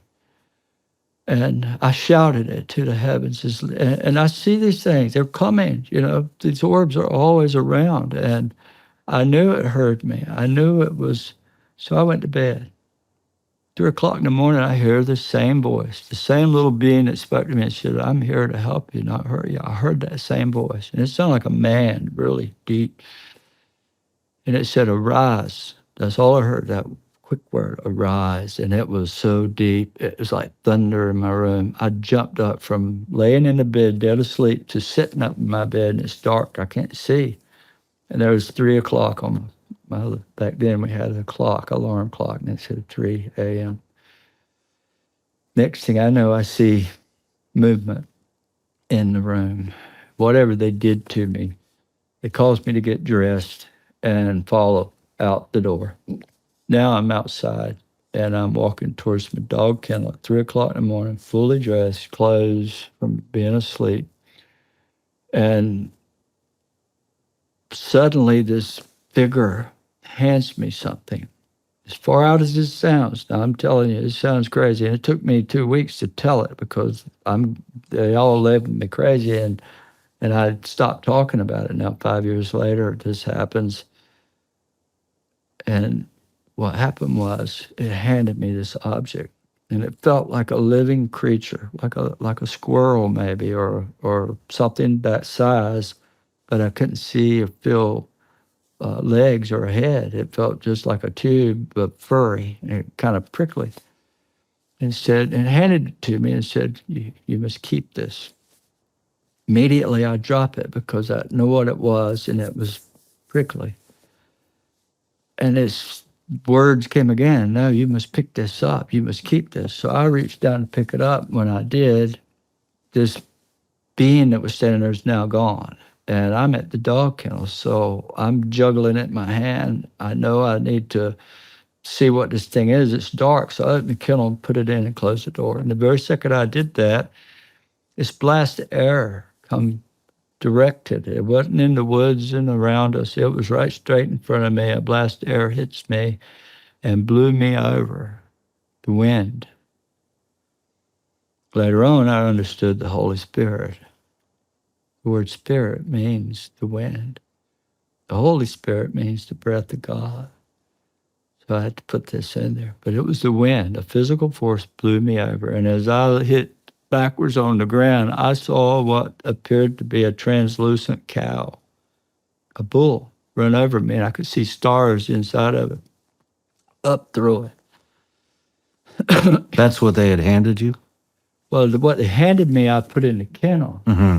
When I locked the door or closed the door, now a blast of air next to the woods hits me, and out of that wind, when the wind hit me and blew me over, with that wind was a translucent cow or bull, a big one, Okay. went over me, and it didn't hurt me, but I could see it clearly. I could see the stars inside.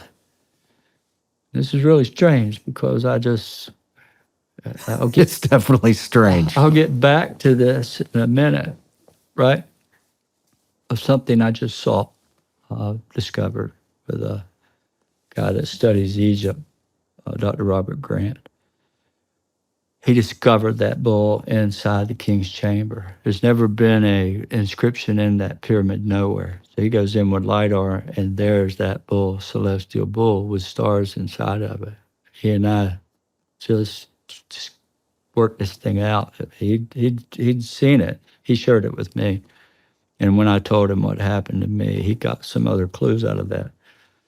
But it was exactly what I saw. But now listen, when the bull went over, I land on my back and I'm getting up the run. So I roll over. Now I'm looking this way. And behind me, there's no cow anymore. There's a woman there. She's about 3 feet off the ground. She's glowing just the color of the moon. There's a circle of light on the ground. And she looks at me and she says, you know why I'm here? And I knew I was crushed, basically, because I'd had this overwhelming desire to tell the world what I'd seen. And then that night I cursed at the heavens and said, I'm never doing that. I'll never speak again. And now she's like, you know why I'm here? This is your burden you must bear. She said that. She said, if you'll tell this story, I'll always be with you. I'll allow you to share our presence with others and film us. So help me. I never had a picture of anything for the previous 5 years. Only inside the house would people see this, or out in my children. Now everybody's coming to the house and it appears overhead. It appears around us. And it's greater today than it was then. And magic started happening. And when that word got out, then comes this government. They want to know about this lady. Let's let's pause right there. I have questions. Okay.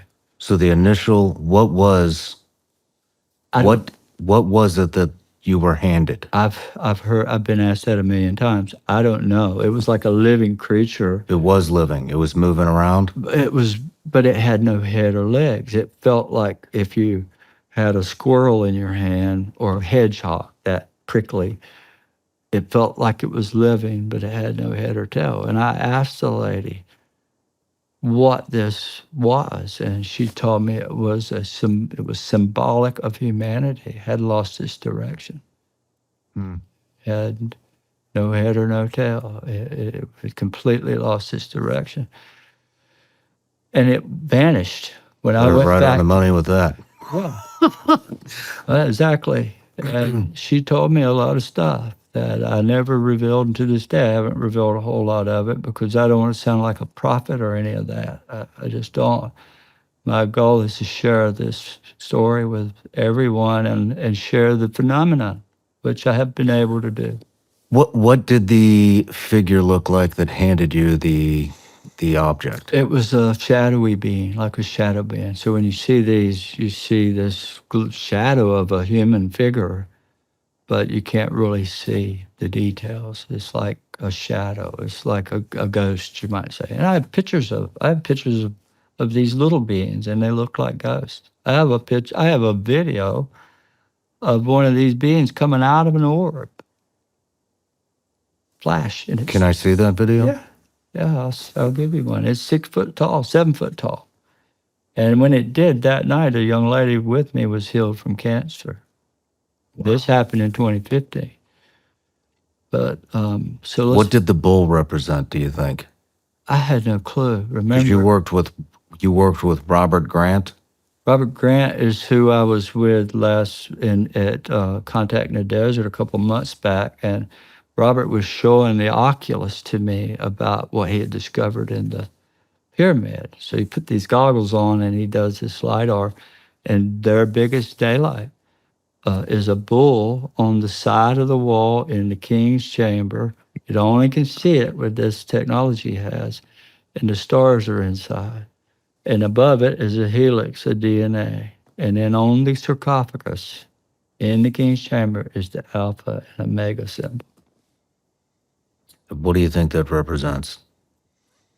Well, Alpha and Omega is God, the beginning and the end. The bull is the celestial bull. To me, the lady that came to me is the Holy Spirit, the breath of God, the wind, the Virgin Mary, Hathor, Demeter, Diana, Parvati. In every culture on every continent, they all have a mother figure, all of them, including the Egyptians. They believe in the Trinity. When you read the Egyptian stuff, it was, in the beginning, it was Pitta was the father, Met was the mother, and then they had it changed to Ra, and then Hathor, and then Horus. It's just the divine Trinity. They have a triad, and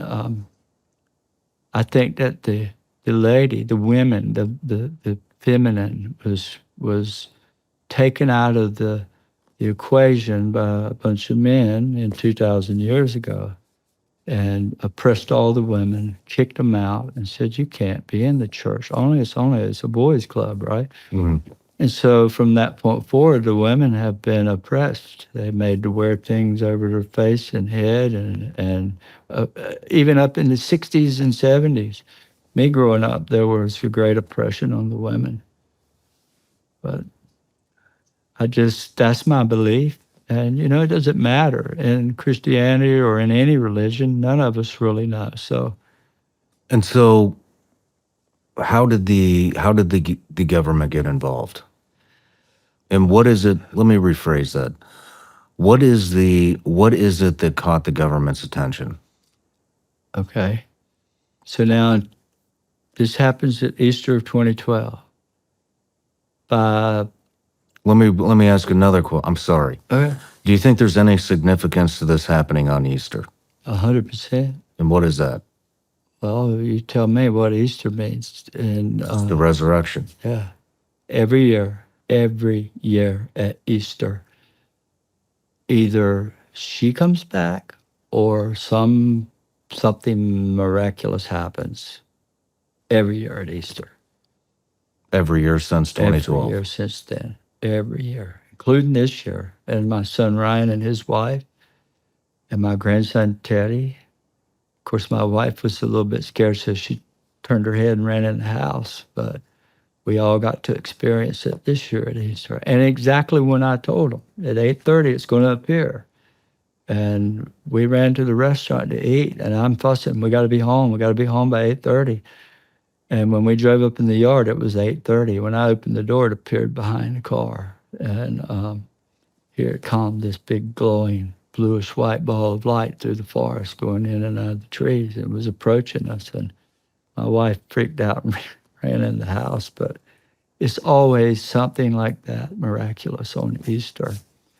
And it just feeds more into my understanding of the phenomenon, the whole thing. She always comes in threes. Not always, but it's overwhelming. 3 is very meaningful in this. 3. And I thumbed it over and over, 3 orbs, together. They'll line up like a triangle. They'll fly through the sky in a triangle. I said, well, if I didn't, I'll give you a video of that. I have multiple videos of that. It's always showing that symbol of 3. Now what is it that caught the government's attention? So one of the things it did is in October of 2013, I get a call from a professor in Wilmington about, he's a religious scholar, very famous. She's written several books, and you'd probably know her if I said her name, Dr. Diana Pasulka. She lived an hour and a half from me, and she was given 2,000 reports by MUFON to investigate why 2,000 people reported angels, angelic beings that year. They were seeing these. Now, you only ever hear about the bad stuff. You only ever hear about somebody being on a table with multiple instruments and all this stuff, abduction, the bad. But overwhelmingly, 95% of all of it, people come away with angelic, their experience is heavenly. That's one of the things that you will never hear about. But October, I walk outside. I was a smoker then. I was watching TV with my wife. I paused the TV at 9:30. I said, I'm going to go out and smoke. So I walked out on the back patio. And she comes out a few minutes later, and out in the back of our property, about 100 yards back in the dark, all of a sudden we see sparks come from the ground and go up in the air. And she said, what's up with that tree? I said, I don't know, but I see it. And suddenly it rained for 2 days. Ground was wet. This tree erupts into flames and goes shooting fire 13, 14 feet up in the air. Burnt the whole inside. It burnt from the inside out. Well, that got the attention of government. And, Hal was there. And now this other player from NASA wants to come see this tree. And he's codenames the Dragon. He runs all the launches for NASA. He is the head guy. He's National Reconnaissance Office. So that got me involved with the NRO. Next thing, I'm in Cape Canaveral, sitting with these guys, half a dozen of them. And that expands into a whole lot more. Now I'm dealing with 2 people from NASA. And this gets into medical study, stem cell research, and that happened a year later.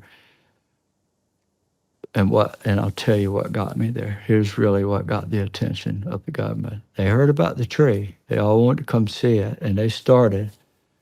But I get a phone call in early 2013, Easter of 2013. I write about the whole experience in my book. I have an experience with the lady again. 2 weeks later, this journalist comes from Canada, calls me. I want to come see that burning tree. He'd heard about it. He's heading to Florida, so he stops by on the way. I live right along 95. Stays the night, goes to Florida, and he comes back. Comes again, wants to see more of the tree and get more story. So my kids are all home. It's 5 o'clock in the afternoon. He drives up the driveway. He pulls up, gets out with his camera. No clothes, no bags. He just gets out. He wants to go see this tree and film it before dark. He's out there at the tree. I'm with him. There's a Labrador, a dog. There's a Nellie, a full-grown female lab, laying there beside us. Everywhere I'd walk, she'd walk. We get back to the house. We stop just short of the door. And Nellie stops, and she's laying there, and Grant and I are talking, just glad to see one another. And I'm like, you want to stay tonight? I get the kids to get your bags. And they were all out there. There was 6 or 8 more people outside. He said, yeah, I'd love that. So he's between me and the back door. The house is open, the back door is open, and windows, it was in May. It was May the 11th or May the 5th. It was only 2 weeks after Easter. Nellie stands up and starts toward the door when Grant turns. And when she walks by him, I see blood come out of her neck. And it shot way out like a stream of blood. And it's like, I freaked out. And Grant saw it. And she sprayed blood all over his pants when she went by. And she ran in the back door, bleeding all over the floor. And I ran and tackled her and took her outside and laid her on the concrete. And I was going through my head, oh my God, and Grant's filming this from above, and all my kids are gathered around, and she's got a hole inside of her neck, across her jugular vein that long, and I could stick my finger in it that deep, and blood just shooting out when her heart beat. And I had my hand on it, blood coming up through my fingers there. And I knew she was going to die. There were 30 minutes from a vet out in the country. Couldn't call an ambulance. I went through all this in my head. I thought, she's going to die. And everybody's freaked out. And I just looked up to the heavens. I said, Lord, help her.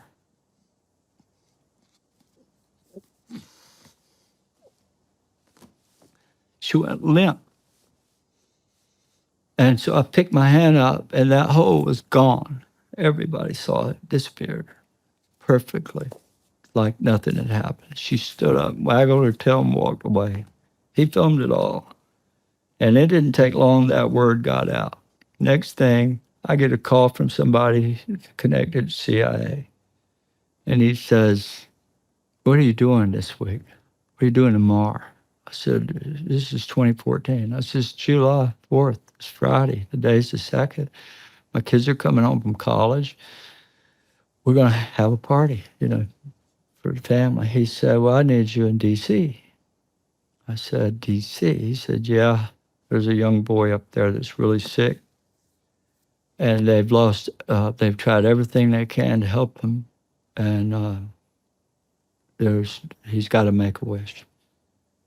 In fact, Barack Obama gave him his make-a-wish. And we have all the photos of him shaking Barack Obama's hand. Michael Morrell, deputy director of CIA, put him in his book, wrote about him. So you can imagine this young boy is in the midst of all these power brokers in Washington. And his mom's a doctor. His grandpa's a cardiologist in New York. And they they were out of options. And so I agreed to go. He flew me up there, picked me up, took me to Arlington to where they had the 4th of July parades and all this flags and stuff. And I had no clue who I was meeting. I had no idea what I was doing. I'd seen a dog miraculously get healed, and I didn't know what happened and how that happened. But these people thought at least we would try some UFO guy that healed a dog to help this child. So I was terrified. I didn't know what to say. I didn't know what to do. I was praying silently while I'm sitting here in front of this little boy. He's got a feeding tube, and they're telling us he's not going to live another year. And I'm with his mom and dad and him. And I prayed all night, Lord, help me. What do I do? So I stayed to 1 o'clock that morning. And this child had mitochondrial DNA disease, meaning He could never eat. If he ate food, he threw it up profusely. He couldn't make nutrients from the food, so he was dying. And once they get the feeding tube, it's over. Usually they're dead right away. And I stayed to 1 o'clock in the morning, and it wasn't an audible voice. It was like this message came, this telepathic knowing. And it said, just hug him. So when I went to leave, I reached out and hugged him at 1 o'clock. His mom asked me to stay the night, and I said, no, I've got a hotel down. And the guy that brought me there, he's reading a book sitting in the back room, right? He stayed with me. And 1 o'clock in the morning, his mom calls me and says he's eating his second plate. And so This was the next morning? that night at 1 o'clock, I left. At 1:30, his mom called me and said he's eating 2 plates of food. 30 minutes later. Yeah. And What's this kid's name? well, to be respectful of the family, I'd rather tell you that off camera, right? But his first name's Brandon. Are you still in touch with him? Yeah, he was at my house. I just spent last Memorial Day, Jim from the CIA, the deputy director, called me. Brandon's now 21 or 2 years old, and he's going off to exchange school overseas, and he'd never been away from home, right? And they wanted me to be with him before he left. And they told me, we know you're good for him to be around him. But let me tell you another one. Now he's 13. When he turns 13, he's having a bar mitzvah. First time I've ever been in a Jewish celebration, right? And it was the most amazing thing. This child is giving a speech up in this big church in New York City on 48th and Madison. We're in a basement, and everybody that's anybody, from the deputy director to the director of operations to the CIA and all in between, were there. A whole lot of important, 200 people at least. My son Ryan, and they're out dancing on the floor, and he's, and I'm thinking back, all these people at home that's giving me such a hard time.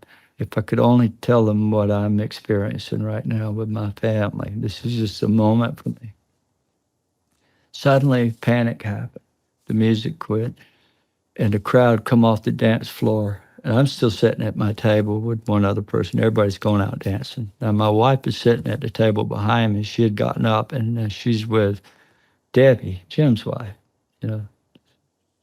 Very powerful people. The crowd got around me so much they're standing over me, and I feel a person grab me on the shoulders and pull me through the crowd and said, you got to help him, you got to help him. Well, at their table, this elderly man had passed out forward and was totally pale white. I mean, he was ghost white. All these people trying to revive him, trying to wake him up, couldn't do anything. She dragged me through the crowd to him and said, you got to save him. And I put a hand on each shoulder, and when I did, he went, and he sat up. And the whole room saw it. And so you can imagine what that did. And that was way back in 2014. And it has only gotten more involved with government from there, from its senior service members. Who was that man? Who was... The man that you revived. I knew who he was. He was the father-in-law of one of the people that... the guy that actually took me to D.C. the first time to help that little boy. We were all invited to the party, right, to his bar mitzvah, and it was his father-in-law that, whatever happened to him, he was totally unconscious there. And so that set me on a path that I had no clue I'd be going down. People, suddenly I've got hundreds saying, I'm sick, can you help me? And that's been the hardest thing for me, to try to help people, and because I never intended it to be that way. And I don't know that I can do anything. In fact, I don't do anything. It's something greater than I. And I think it's when I think of the divine world, it just comes. But, there's a whole lot in my book about different ones that have experienced this, from cancers gone to, this is a long list of people that have had blessings from this. Could you introduce me to one that would be willing to be on the show? I will try. How many people have you saved? Well, I don't know that I've saved anybody. I don't like to think like that. But How there's many people have you been a part of this? dozens of people every day. It's every day. I can show you. Now I just pray for them, or I just, if you know somebody that's sick, they might send me a photo now, and I just take the photo out and I hold it up to the heavens and I ask the angels, God. I never pray to angels, I pray to God. And I ask for this help for this person, and I get these letters back. I'm a doctor, don't know. And it goes for dogs. I had 2 last month, dogs that one was 16 years old and total kidney failure. And the doctors are like, we don't know what happened. They're putting it in their journals trying to figure out what happened. He's back completely functional kidneys and normal. Are there people out there talking about this? Yeah. I've been private though, Shawn. I haven't shared this. In fact, I hate sharing this publicly because it's going to cause a whole lot more people to come. But it's still part of the story that tells the phenomenon with me, the experience with it. This is why I know it's from the divine world. It's not something with teeth and a ray gun coming here to get us. Mm-hmm. It's connected to our thoughts. It'll appear a lot when I ask it, and in front of me and you and others. Not every time, but pretty much on the time. Sometimes 50, 70 orbs will appear. Sometimes it's a little fire that'll appear right beside me like a candle. I've seen it. I look over and, oh my God, it's right there. And then it'll shoot off over my head. And a lot of people have seen this. Rock stars, very big rock stars, without saying their names, have been in my house and have witnessed this up close and personal. Senior service members of the DIA, SES 19s, into my house with their families and have experienced it. A lot. It's a lot of people that have witnessed it and seen it, still to this day. How did the government get more involved? Well, they wanted to study it, right? They wanted to see this for themselves. Because it's the most elusive thing in the world, to walk out and look up at the heavens and ask something to come, and all of a sudden here these lights pop on and they come flying by you. So there's a lot of them wanting to see that and study it. And you allow them to do that? Yeah. I allow anybody that is... I couldn't allow just anybody because I'd be overrun with people. But at my personal house, I've had the heads of the people from NASA, people from the DIA, the DOD, the CIA, and I had 3 from Washington there last week. 3 guys, diplomats, that have experienced it with me. I was in Washington for 15 days last month, and I filmed orbs in the daytime and at night, and with a lot of important people, really important, and government and stuff. NSA. Can you name any of these people by name? I don't have permission, but, Jim Semivan, everybody would research him. He's in my book. John Alexander. John was with me, 2015. He, in fact, the first chapter of my book, How I Met John, was about the Pope. I'm out by the burning tree, and this lady from Wake Forest University, a scientist, was doing this investigation of this tree. And she has a spirit box, she called it. I'd never heard of such a thing. It makes this noise, and so supposedly spirits come through it and talk. Well, she hands it to me. I'm leaning against the tree. And my wife and my niece and her assistant were there looking at me from about 10 feet away. And suddenly this voice comes through that box and said, "Chris, the Pope's in danger. You must help." And it kept saying that, and it kept saying that. And we recorded all this. We recorded 350 audio clips, 350, and multiple voices come in this thing. And they were saying my name, call me by name. And so I sent that message to the very guy that was involved with the child from the beginning. He was my contact, right? And he's like, "Oh my, you need to be here tomorrow, next day." And so in a couple of days, I was at his house. And when I walked in the door, there was John Alexander. That's when I met him. And immediately we took a tour of Philadelphia, the Congress Hall. John got me into remote viewing. I started reliving this thing, and I began to give details about this a couple of terrorists that wanted to explode a bomb on Congress Hall when the Pope was there. And they got the Secret Service involved, and they intercepted emails and calls and found this kid and arrested him. Sure did. And they shut the whole Ben Franklin Bridge down where people would come across. But that's just another notch, and that's the first chapter of my book about the Pope. And I've been investigated by them, by the Vatican. You've been investigated by the Vatican? Yeah. How did that go? Well, I was very sick at that time, 2017, with Crohn's. I'm not Crohn's, but rheumatoid. It come on me.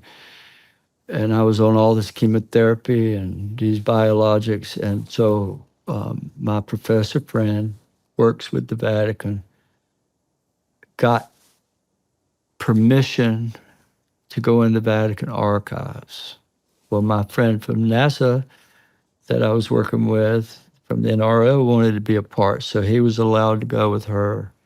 There were 3 of them went to the archives, and when they were there, they were texting me and sending me pictures of angels coming out of orbs that are painted on the wall in the Vatican, and a message from the Pope that he said, "We know that they're angels and that they don't mean you no harm, but if you get too close to them, don't let them get too close, because their energy can cause damage to your body. In fact, we know that St. Francis of Assisi had an orb get too close to him and zapped him, and he died 2 years later from his wounds." And she said, "We know for sure in today's lenses it was rheumatoid arthritis, the same thing you got."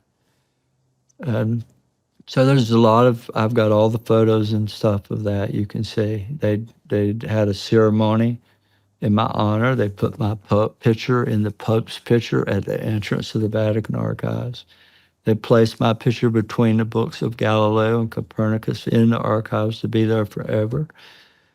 So there's a whole lot that's going on from every angle throughout those years there.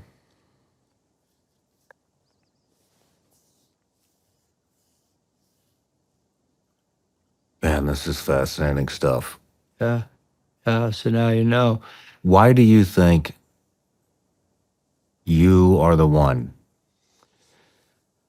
I've been asked that a million times, and I don't like to think I'm the one or any of that. I'm just a simple guy that had a miraculous experience that continues to this day. And With all the government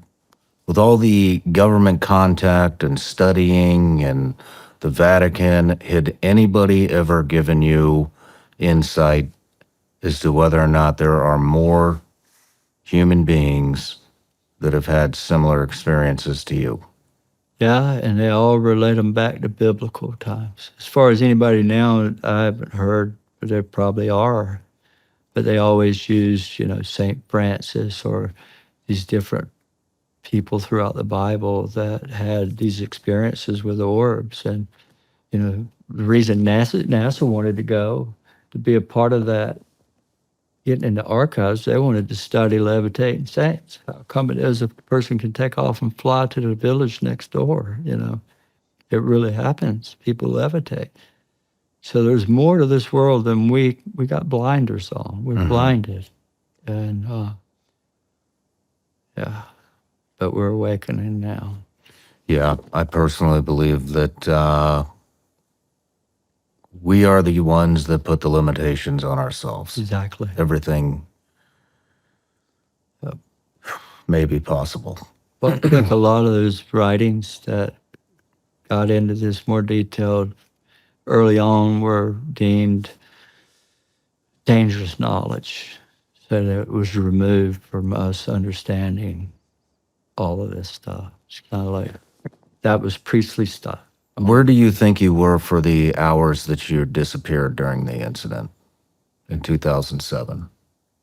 Well, I can tell you I had no clue until 2008 when MUFON came and did the Discovery Show. They actually sent a guy from a Harvard-trained psychiatrist that does hypnosis, and he hypnotized me first to say, we're removing this block, and then we're going to come back next week and find out what happened. So he did the first one, and immediately I could think about it and not pass out or have an excruciating headache. So what he did worked. And then my wife and kids started for the next, it was about 2 weeks before they came. They were startled because when I'd go to bed, which I always went pretty early, they'd be up till late. I'd be yelling out in my sleep and screaming and talking, and they were in there filming me with cell phones and iPads while I'm doing this, saying stuff, weird stuff, like seeing beings and on Mars and all kinds of weird stuff. So eventually I began to remember some of what happened, not all, but what I can tell you, the 4 hours while I was gone was a virtual tour. I was inside a bubble, something that was solid that I could stand on, but I couldn't see the walls, but I could touch them. But I could see everything in every direction. And there were always 3 figures behind me that were shadowy, and they were narrating what I was seeing. And I saw North America from way up high. I saw the whole United States, and then I was taken to Egypt, and I saw the pyramids, and this Hathor's temple. I saw that, the Sphinx facing to the east. And then the lady comes back following year after all this.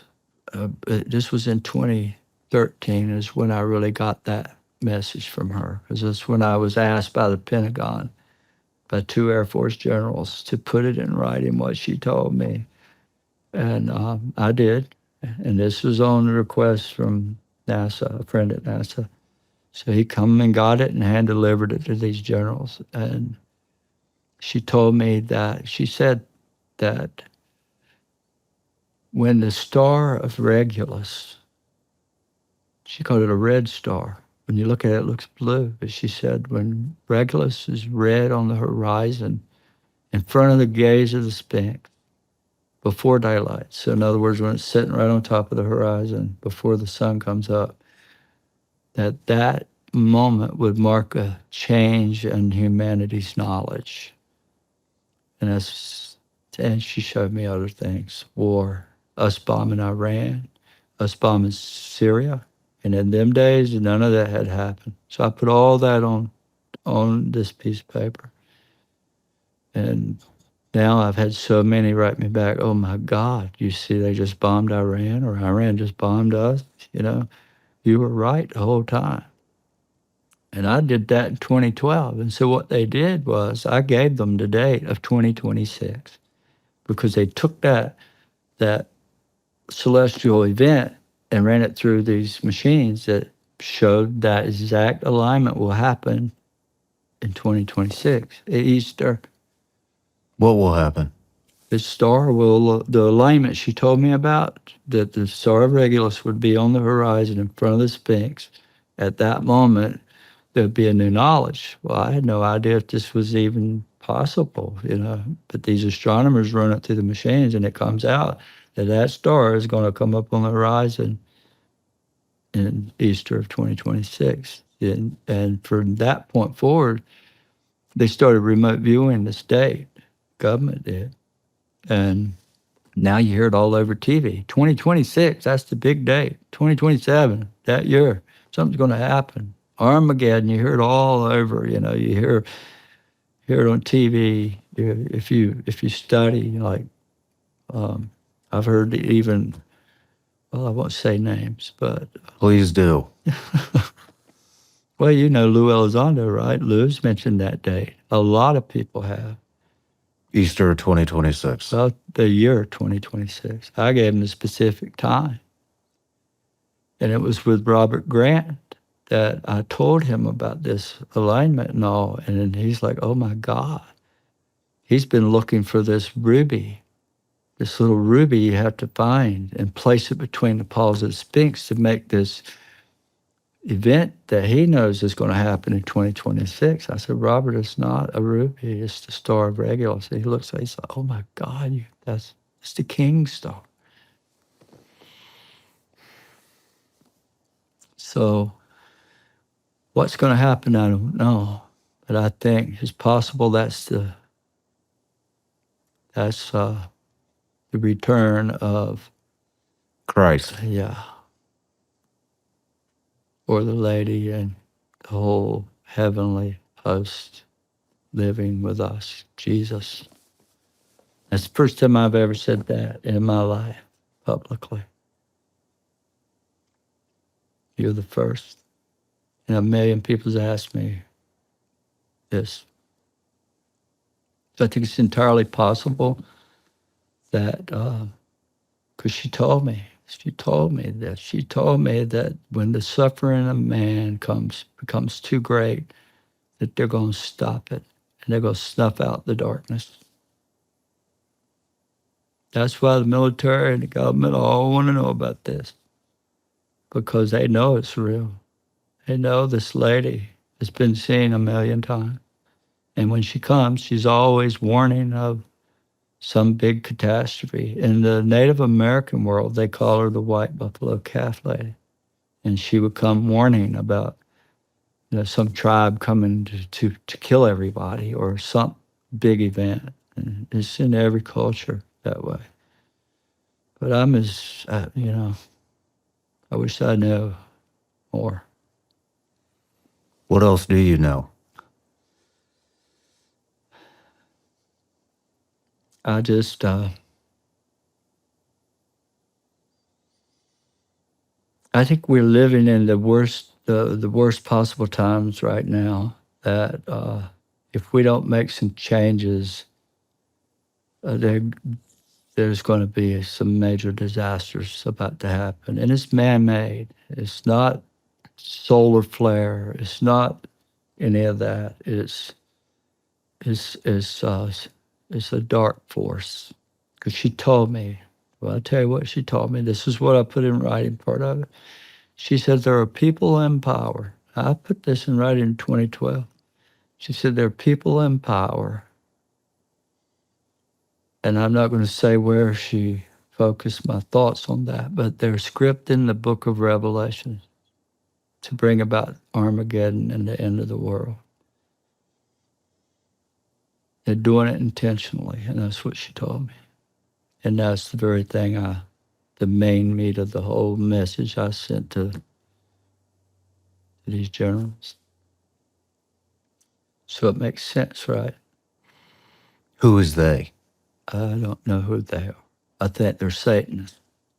I think they're people that worship the dark force. that don't care for humanity and human life. And in fact, they're the total opposite of, they worship the devil. I don't know if there is a devil. I think it's a very dark force that is living full of dark entities that feed on you parasitically, like they'd be non-physical. They shape shift. They take your mind over. They make you do crazy things. They deceive you, make you kill somebody, go crazy. Where the angelic world are the physical beings. They can come in here and light. These beings are made of light. The dark force is a parasitic race. And whoever's aligned with that is, according to the mother, the lady, is scripting the book of Revelation. They don't want it to happen. Why did they want it to happen? I think it's the dark force. I think that they want to snuff out God. They don't want us to have God in our heart. Why do you think they did evolution? That's the biggest, dumbest thing I ever heard in my life. That every living thing come from a mud puddle, and it can't happen. It's just not possible. It's a laugh. It's a joke. You know what I find interesting is from the very beginning, when you saw the being that your family, and initially you, if I remember correctly, thought was just the medication, Right. you had some type of an intuition from the very get-go that this was a guardian angel Yep. of some type. Yep. And it has progressed. I to- knew I had one when I was 10. I just knew it. I knew something saved me because the doctor's like, man, you shouldn't have lived through this. If I showed you the hole in my back and the lead in front of me right here, you'd be like, how did this happen? Is that close to my spinal column? I'm leaning over a bit. Is that close to the back of my head and directly in line with my heart? And I knew the doctor told me you're the luckiest guy in the world. And all I could think then was it wasn't luck. It was something protecting me. In fact, in my regression, 2008, if you heard the regression, they said, we were with you when you were 10 years old, and we'll be with you right on. You know what else I find interesting?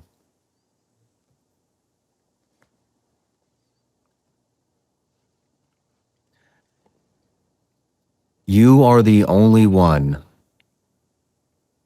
to my knowledge, that I've spoken to on this subject, on the UFO subject, that believes in Jesus Christ. I do wholeheartedly. More today than I ever did. That openly talks about it. Yeah. More today than I ever. And that's been a problem of censorship and kind of put me on the back burner and keeping me at bay publicly. Yeah, It really has. I'm not surprised. I'm not surprised one But bit. I'd never told this message about what we just talked about until now, because now I think it's the time to tell it. 12 years, 13 years, I've kept it secret. Only my family knew. What do you think that day is going to look like? If you thought you had to, It says in Micah, in that glorious and beautiful day, he's coming back to save us all. do you look forward to that day? Absolutely. Do you have any fear about that I day? fear my children and these crazy people that just can't get a hold of their whatever they're doing. I'm almost 63 years old. I've been through 11 or 12 presidents.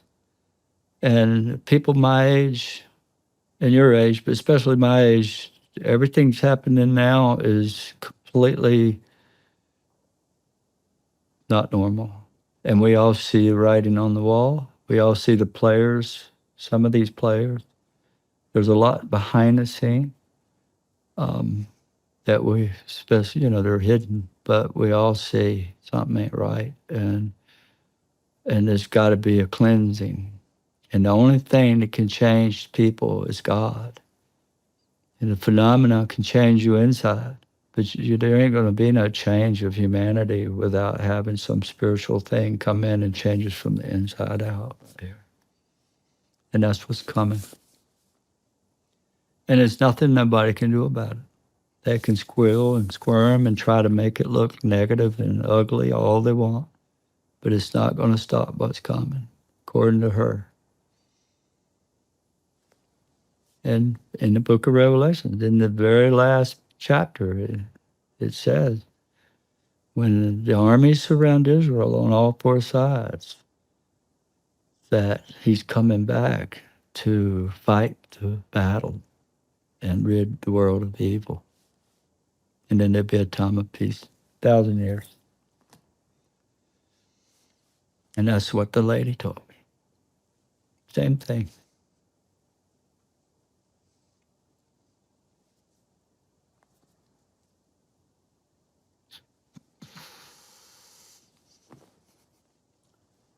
I said a lot, Thank you for sharing that. a whole lot. 18 years, I've never told this. Or the 17 and a half years. How does it feel to get it out? Right. Right. I'll get a lot of blowback from this, I promise you. I just hope the world that has been told it's the devil can wake the heck up and see that a little bit of heaven's coming here to help us. Would you be willing to come back on the show? I would love to, yes, sir. I'd be honored. I could go deeper, but I think this is a good part to end this interview. But with that being said, I would love to get you back because I have a lot more questions, but I Oh, know you it's got been it. a rough day. Just say the word and I'll be here. Thank you, Chris. I promise. You know, there's been a lot of speculation on if UFOs are strictly some type of spiritual entity, or if they are nuts and bolts, or if it's both. There's a possibility there's both, but I haven't seen the other side. All these years' experience has been with the phenomenon, I call it, is a spiritual thing. It's like magic. They appear out of nowhere. In fact, Tim Burchett made a quote, and I saved it. They believe that the interdimensional world would be the angels. And so if there might be some star cruiser coming from some planet some far away and stopping over to resupply and get some gas or something, right? But I can tell you there's not a reason in this world an alien would come down to the river where I'm crying out, God, help me. Why would he even care? Why would they want to help me? Why would they help all these other people, even animals? Because they have compassion for us and love. I know I already asked this, but I do want to ask it again. And I just want to hear what you personally think. I mean, of 2007 to 24, we're talking almost what 17 years now. Yeah. Why you? What is it that you believe that God saw in you in that moment of time? Lots of people look up. I think that the phenomenon or God or whoever knew that I'm the kind of person that would never back down. Never, ever. Look at Paul in the Bible. Look at all the apostles, every one of them. They knew what they knew and they went to death for it. They were boiled in oil and tortured and crucified and hung upside down and dismembered because they knew, without a doubt. Paul, on the road to Damascus, it says, in a flash of light flashed around him and blinded him. It was an orb, the ball of light. And that's exactly what comes out of the sky and interacts or comes into my house or around us. It's just the light. And it answers to prayer. How do you pray? I pray to the Father, the Son, and the Holy Spirit, the Holy Trinity. How? Do you ask? Do you just talk to it? Is it It's- ceremonial? No, it's a thought. I don't have to say a word. I can think it and they come. They're connected to our thoughts 100%. Yours too. They know your thoughts. They know all of us. In fact, I believe everybody has guardian angels, probably at least 2. And I've been quoted saying there's 15 around me at all times. My kids are like, how do you know that, Dad? Because I constantly see there's about 15 of them that'll appear, and sometimes they do it all at once. So I think you have them. All you got to do is acknowledge it. I know I have them. You do. I've talked about it several times on this show and given very, very detailed examples. And the next time I'll share those with you. I want to hear that. I really do. But, well, Chris, what a man. Thank you. Thank you. Thank you for what you're doing. And thank you for being here. And God bless you, brother. I appreciate you, Shawn, so much. Appreciate you too. We'll see you soon. God bless. Thank you.